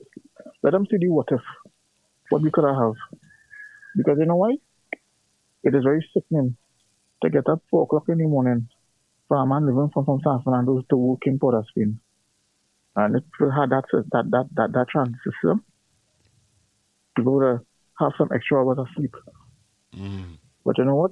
Same thing, they get chained up about feasibility studies, not understanding how important our transit system is, and also taking chain up and saying it is the PNM that dismantled the original train system, not understanding why we had to dismantle it. So, I don't know. All right. So, if possible, with your time, just show a video again. Okay, caller. And pray to God, and this continues some serious prayers. Pray to God that we don't have to end up doing what you call conscription if the worst come. Because I don't like to hear no story where the government is asking people, able-bodied men and women, to come out and fight for the country from the age of 60 to 60 years. That would be very catastrophic, and I don't think this country ready for that at all. I feel you reached Have a good day, Pastor Cooper. Yeah. Thank you very much. Thank you very much. Caller say, you don't know if you have to go out there, and you know what I mean? I believe God, man, we will have to go there. We will not have to go there. Honestly, I don't think we'll have to go there, but wake up, eh? I was talking to Mandela the other day. Shorty, you was talking to Nelson Mandela? Not Nelson Mandela, Isaac. Kariga Mandela, boy. Oh, the man from Network Uramba. Right. He was telling me that they were having problems with the Calypso fraternity. True. In getting them to understand and recognize that Rapso is poetry in Kaiso. He said they couldn't recognize that Rapso is talking Kaiso rather than singing Kaiso. So what did you do, boy? Well, they encouraged me to do a Rapso. So we doesn't sing Rapso. True, but let me call it Jamu Rapso then.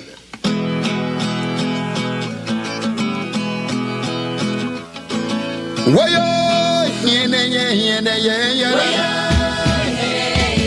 I say wayo,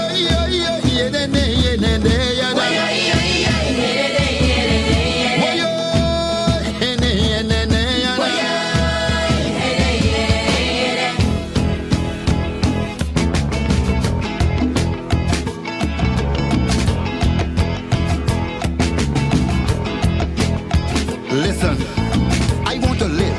I want to live. I want to live as Jesus lived. I mean just as Jesus lived. I want to live. Identical.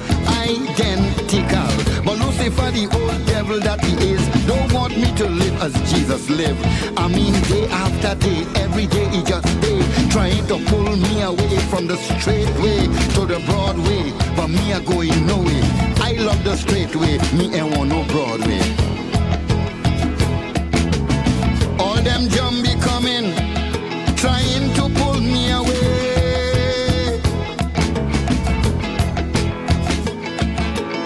All them demons coming, trying to lead me astray.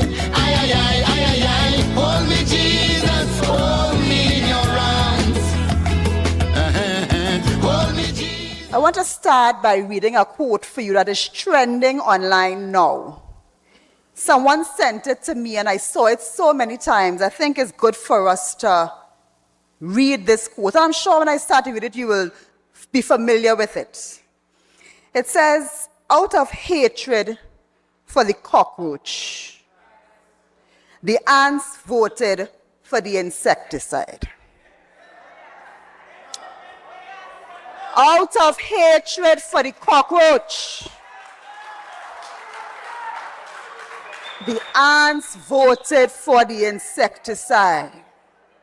They all died, big on in the tail, including the housefly that didn't even vote.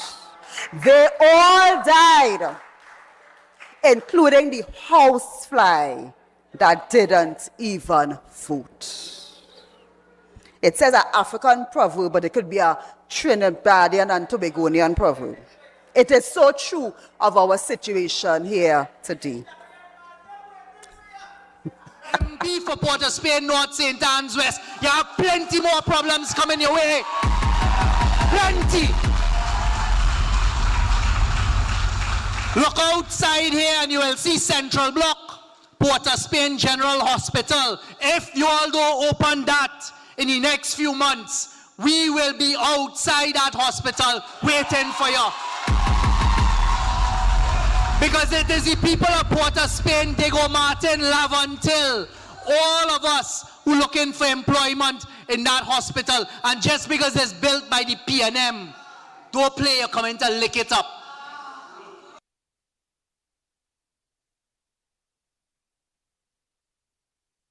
MP for Port of Spain, North, St. Anne's West. You have plenty more problems coming your way. Plenty.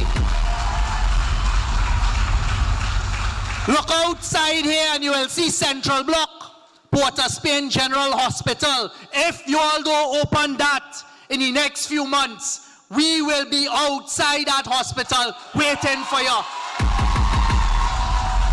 Because it is the people of Port of Spain, Diego Martin, Lavantil, all of us who looking for employment in that hospital. And just because it's built by the P&M, don't play your comment and lick it up.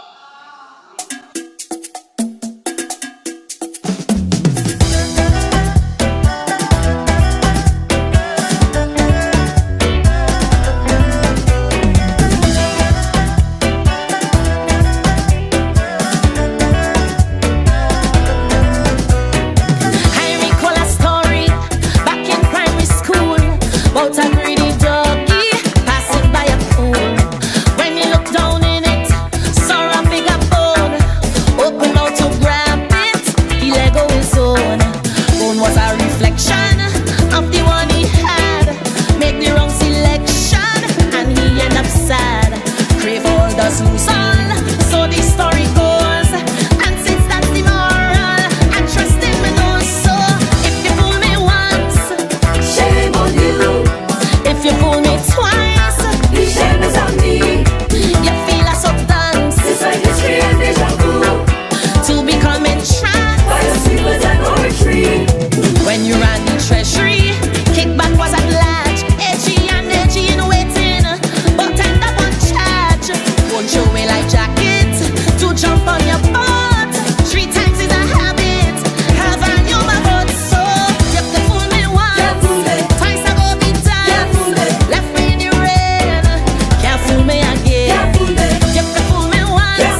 Don't fall for the rhetoric, only fancy talk. When it comes to politics, tell them won't be walk hard. You fool me once, shame on you. If you fool me twice, the shame is on me. You feel like substance, this way history and deja vu. To become entranced by your sweetness and flattery. Last time you were in power, you were flying high, riding helicopter while poor people cry. Want me skip that chapter to trust you again instead of helicopter? You might want a plane. You can fool me once, twice I go beaten, left me in the rain. Can't fool me again. You can fool me once, twice I go beaten. You leave me in pain. You ain't fooling me again. You can fool me once. Can't fool me. You can fool me twice. Can't fool me. So dance. Can't fool me. I go pay the price.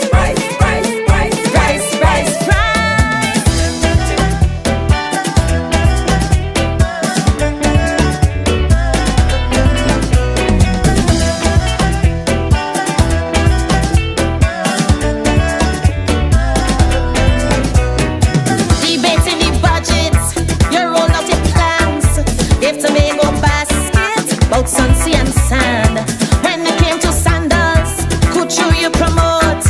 Only reaching scandal to cut investors' throat. I can't get amnesia, no I can't forget. You and your ministers were a cabal, not cabinet. When we raise objection, you told us move on. While I'm taking that same instruction to give you the sweetest horn. Cause if you fool me once, shame on you. If you fool me twice, the shame is on me. You feel as so done, this is history and deja vu. To become entranced by your sweetness and poetry. Kept back talking sandals, made investors run. Say it less with scandal, like under the rising sun. Now you so love Tobago, you have them in mind. Look sharp your manifesto, deep where the sun don't shine. Cause you can fool me once, twice I go beaten, left me in the rain. You fool me again. You can fool me once, twice I go beaten, you leave we in pain. You're fooling me again. If you fool me once, shame on you. If you fool me What's your problem? You're a mouse, I'm a hen. A mouse trap on the farm doesn't bother me. The mouse lowered his head and went to find the pig.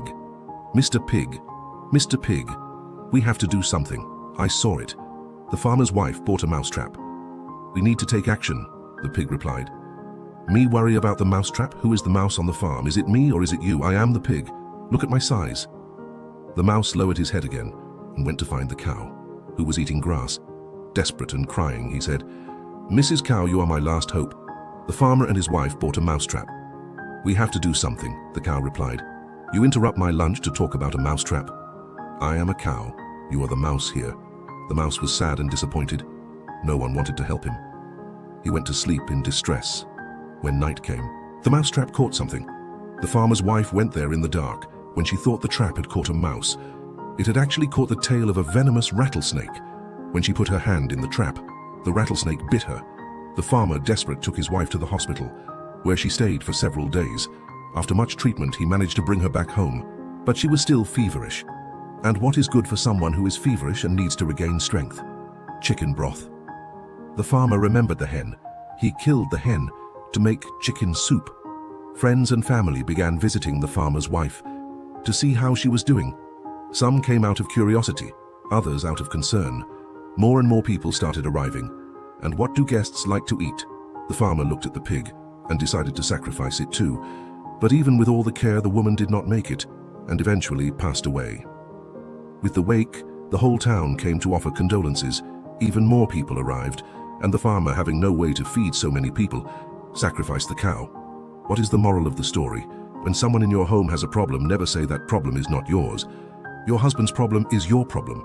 Your wife's problem is your problem.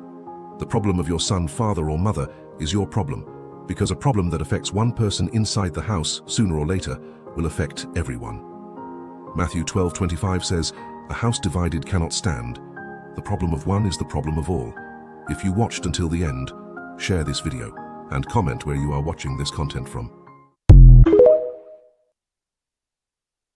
The snake attacked the hedgehog. The two fought fiercely, but the hedgehog emerged victorious and unharmed, while the snake was wounded, with quills stuck all over its body. Desperate, it began to scream and ask for help in a peasant's yard. A hen trembled upon hearing its lamentations. Seeing its tears and hearing its pleas for pity, the hen felt compassion. Despite being a snake, it seemed to be suffering so much that the hen decided to help it. She took it to the coop and, with care, removed every quill from its body. The snake stayed there playing with the chick until late. But whenever it looked at the baby, the snake silently licked its lips. The hen, even so, looked at it with some suspicion. When night fell, the snake asked, "Madam, it is too late for me to return. May I sleep here tonight?" Without sensing the danger, the hen agreed. The next morning, upon waking up, she noticed something strange. The coop door was open. Small feathers from her chick were scattered all over the floor. The snake had vanished, and with it what the hen loved most. With an empty chest and a broken heart, she fell to the ground crying and swore revenge. Time passed. Even consumed by pain, the hen slowly got back on her feet. Then she decided to organize a great banquet and invited all the animals, including the snake. The snake was now changed. It looked bigger, more elegant. It had shed its skin and exhibited good manners. It arrived bringing gifts for everyone. Seeing the hen, it rushed to embrace her. "I ask by the mercy of God that you forgive me. At that time I was immature. I did not know what I was doing. Today I am different." Moved, the snake gave the hen a grain of corn as a gift. Tears streamed down the snake's face, showing sincere repentance. The hen was touched. She gave up revenge and forgave it. That very night, the snake slept in her house again. But at dawn, the story repeated itself. The door was open. The snake had left without saying goodbye, and another one of her chicks had disappeared. Only scattered feathers denounced what had happened. The hen fell to the ground in silence. She had proven once again the bitter consequence of trusting someone who had already betrayed her. Never give a snake a second chance. If you are going to forgive, forgive, but never make agreements with it again. Forgiveness is not the same as forgetting. Even if the snake sheds its skin, it remains a snake.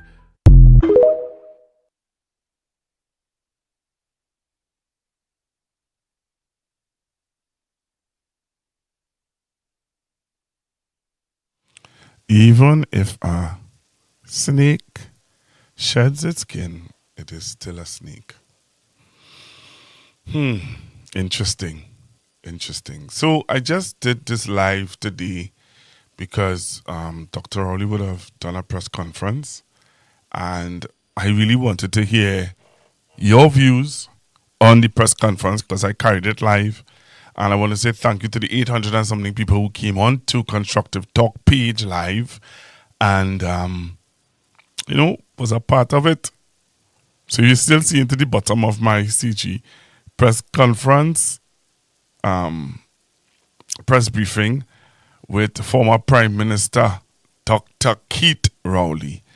So, yep, I would have carried it live. And again, I want to say thank you to all of you who come on the page and would have, listened to the conference.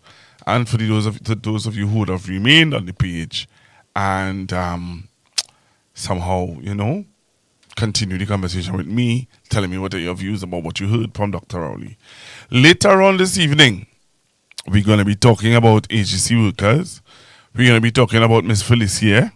We're going to be talking about the murders. It had 4 murders this week. Today, a husband and a wife lost their life in Penal Rock Road. There was a murder on Sutton Street in San Fernando, and there was a murder in Chaguanas. So murders are still continuing in Trinidad and Tobago. And we will also look at other things that pop up in the news, because you know that the news is really the foundation of conversation on Constructive Talk. And there are some other information that I'm going to share with you. I want to share with you and keep you abreast of. All right, so join me this evening at 8 o'clock. What time did I say? I didn't hear you. What time did I say? Still in here, but that's all right. I want you to see if you're typing it in the chat. Let me see if you're typing it in the chat. What time you meeting me this evening again on Constructive Talk? 8 o'clock. So let me see if anybody typing it in the chat. What time you meeting me back this evening? 8 p.m. Right, I see somebody type it. 8 p.m. Join me back right here on Constructive Talk. And we're going to look into things that are happening Not just in Trinidad and Tobago, but by extension, the world. Ooh, tall man here. Yeah. Pastor Google. Uh-huh. You know, I've been wondering for all the years I talking on the radio for something to sum up the Kamala Prasad Bisesa. You know that last clip I just played, some she up. Because I've been telling people, she have never repented, and even if she did, she's still a snake. Because look what they did in 2010 to 2015, they come back and they're doing worse today. And they managed to convince people that they change, they wouldn't do that. And they're doing worse as they come in power. But me, I'll explain all they look around, see what's going on from the grass to the rubbish to lack of jobs to the depressed society. Or they look at Pastor Google, that last clip they played. Perfect. It's some shop. Kamala Prasad Bisesa and UNC. And in Roberts, everybody that have been horrible 2010 to 2015 when they give them a next chance. That last clip you play sum it up, Pastor Google. Thank you very much. You're most welcome. What you do learn? Keep doing. Hello, good afternoon. Good afternoon, Pastor Google. Good afternoon. I must say, after your session yesterday, you are looking fresh. Stay with God and be good. Thank you. Now you're laughing. You're looking good. Thank you very Wow. much. You had a nice day yesterday with your God. Yes, I did. Yes, Okay. I did. Okay, sweetheart. Yes, Stay I good. did. Thank you very much, Mom. Thank you very, very much. You've seen it on me. Yes. Yeah. Thank you very much, Mom. Thank you very, very much. Stay healthy. Thank you. I appreciate that. Yeah. Yesterday was all I know, some time in the presence of my God. Awesome time. Awesome, refreshing, and awesome time I had in the presence of my God. And yep, the caller is right, you know. I'm ready to fight this week. I'm ready to fight this week. Yeah. Caller, you're on point. What? You're making me feel to leave with this one, boy.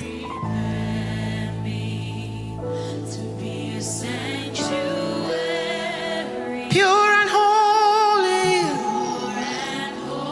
I want to be tried and true. With thanksgiving, I'll be a living sanctuary. Oh, you, Lord, we lift up your name.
All right, so well, if you're listening, you will hear where the rain is pouring in San Fernando.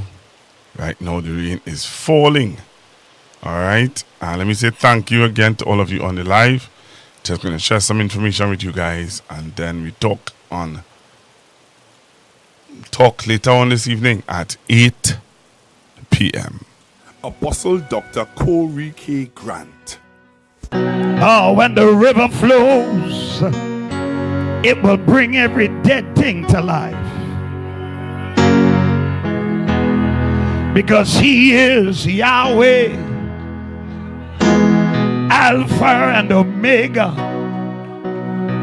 That's who he is. Invites you to an evening of just worship with the Burton sisters. Jesus, we need a fresh Spoken word.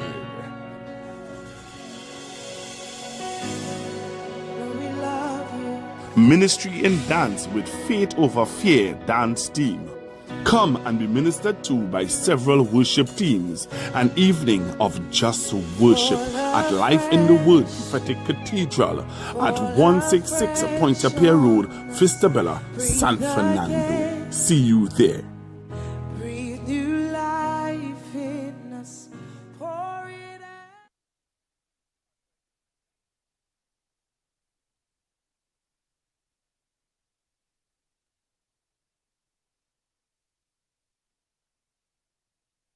You give your hand to me and let me say hello. And I can hardly speak. My heart is beating so, and anyone can tell. You think you know me well. Well, you don't know me.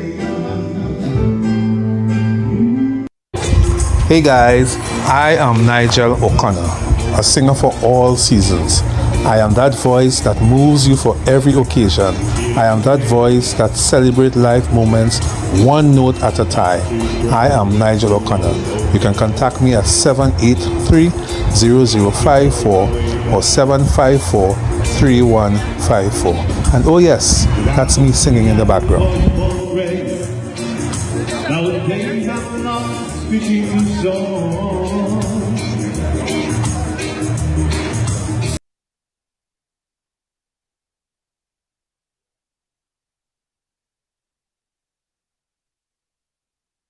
Apostle Dr. Corey K. Grant. Oh, when the river flows, it will bring every dead thing to life. Because he is Yahweh, Alpha and Omega. That's who he is. Invites you to an evening of just worship with the Burton sisters. Jesus, we need a fresh Spoken word.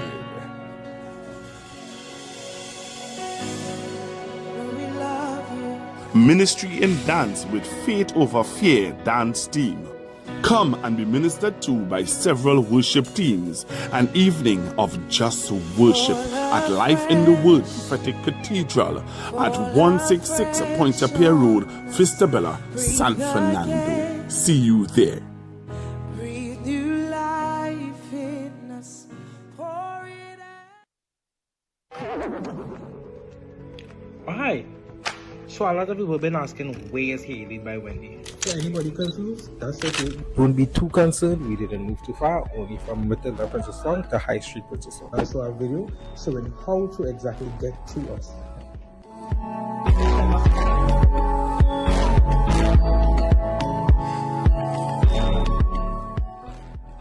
As you can see, we are just over Saki Credit Union, and that yellow staircase is your pathway to many potential great services that you'll love. Just to name a few so you can get a hint of what we're all about: wig installment, braids, relaxer, color, manicure, pedicure, waxing, and much more.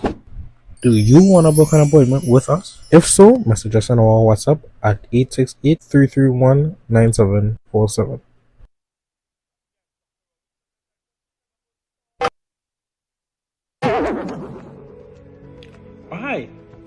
So a lot of people have been asking, where is Haley by Wendy? So anybody confused? That's okay. Don't be too concerned. We didn't move too far. Only from Matilda Princess Song to High Street Princess Song. That's our video showing how to exactly get to us.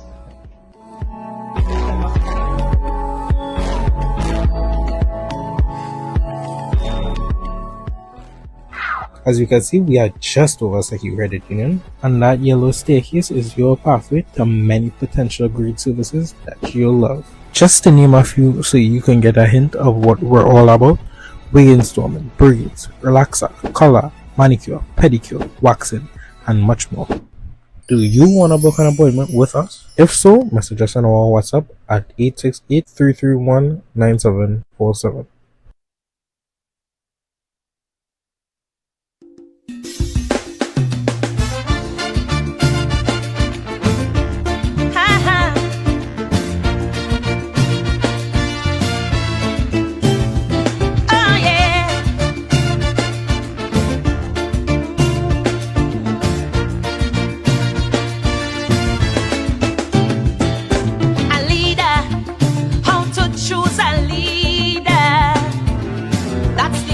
Relevant question today. Now that the man retire, people spitting fire, and every talking head having their say. For in this mixed up land that we call Trimbago, many times it does just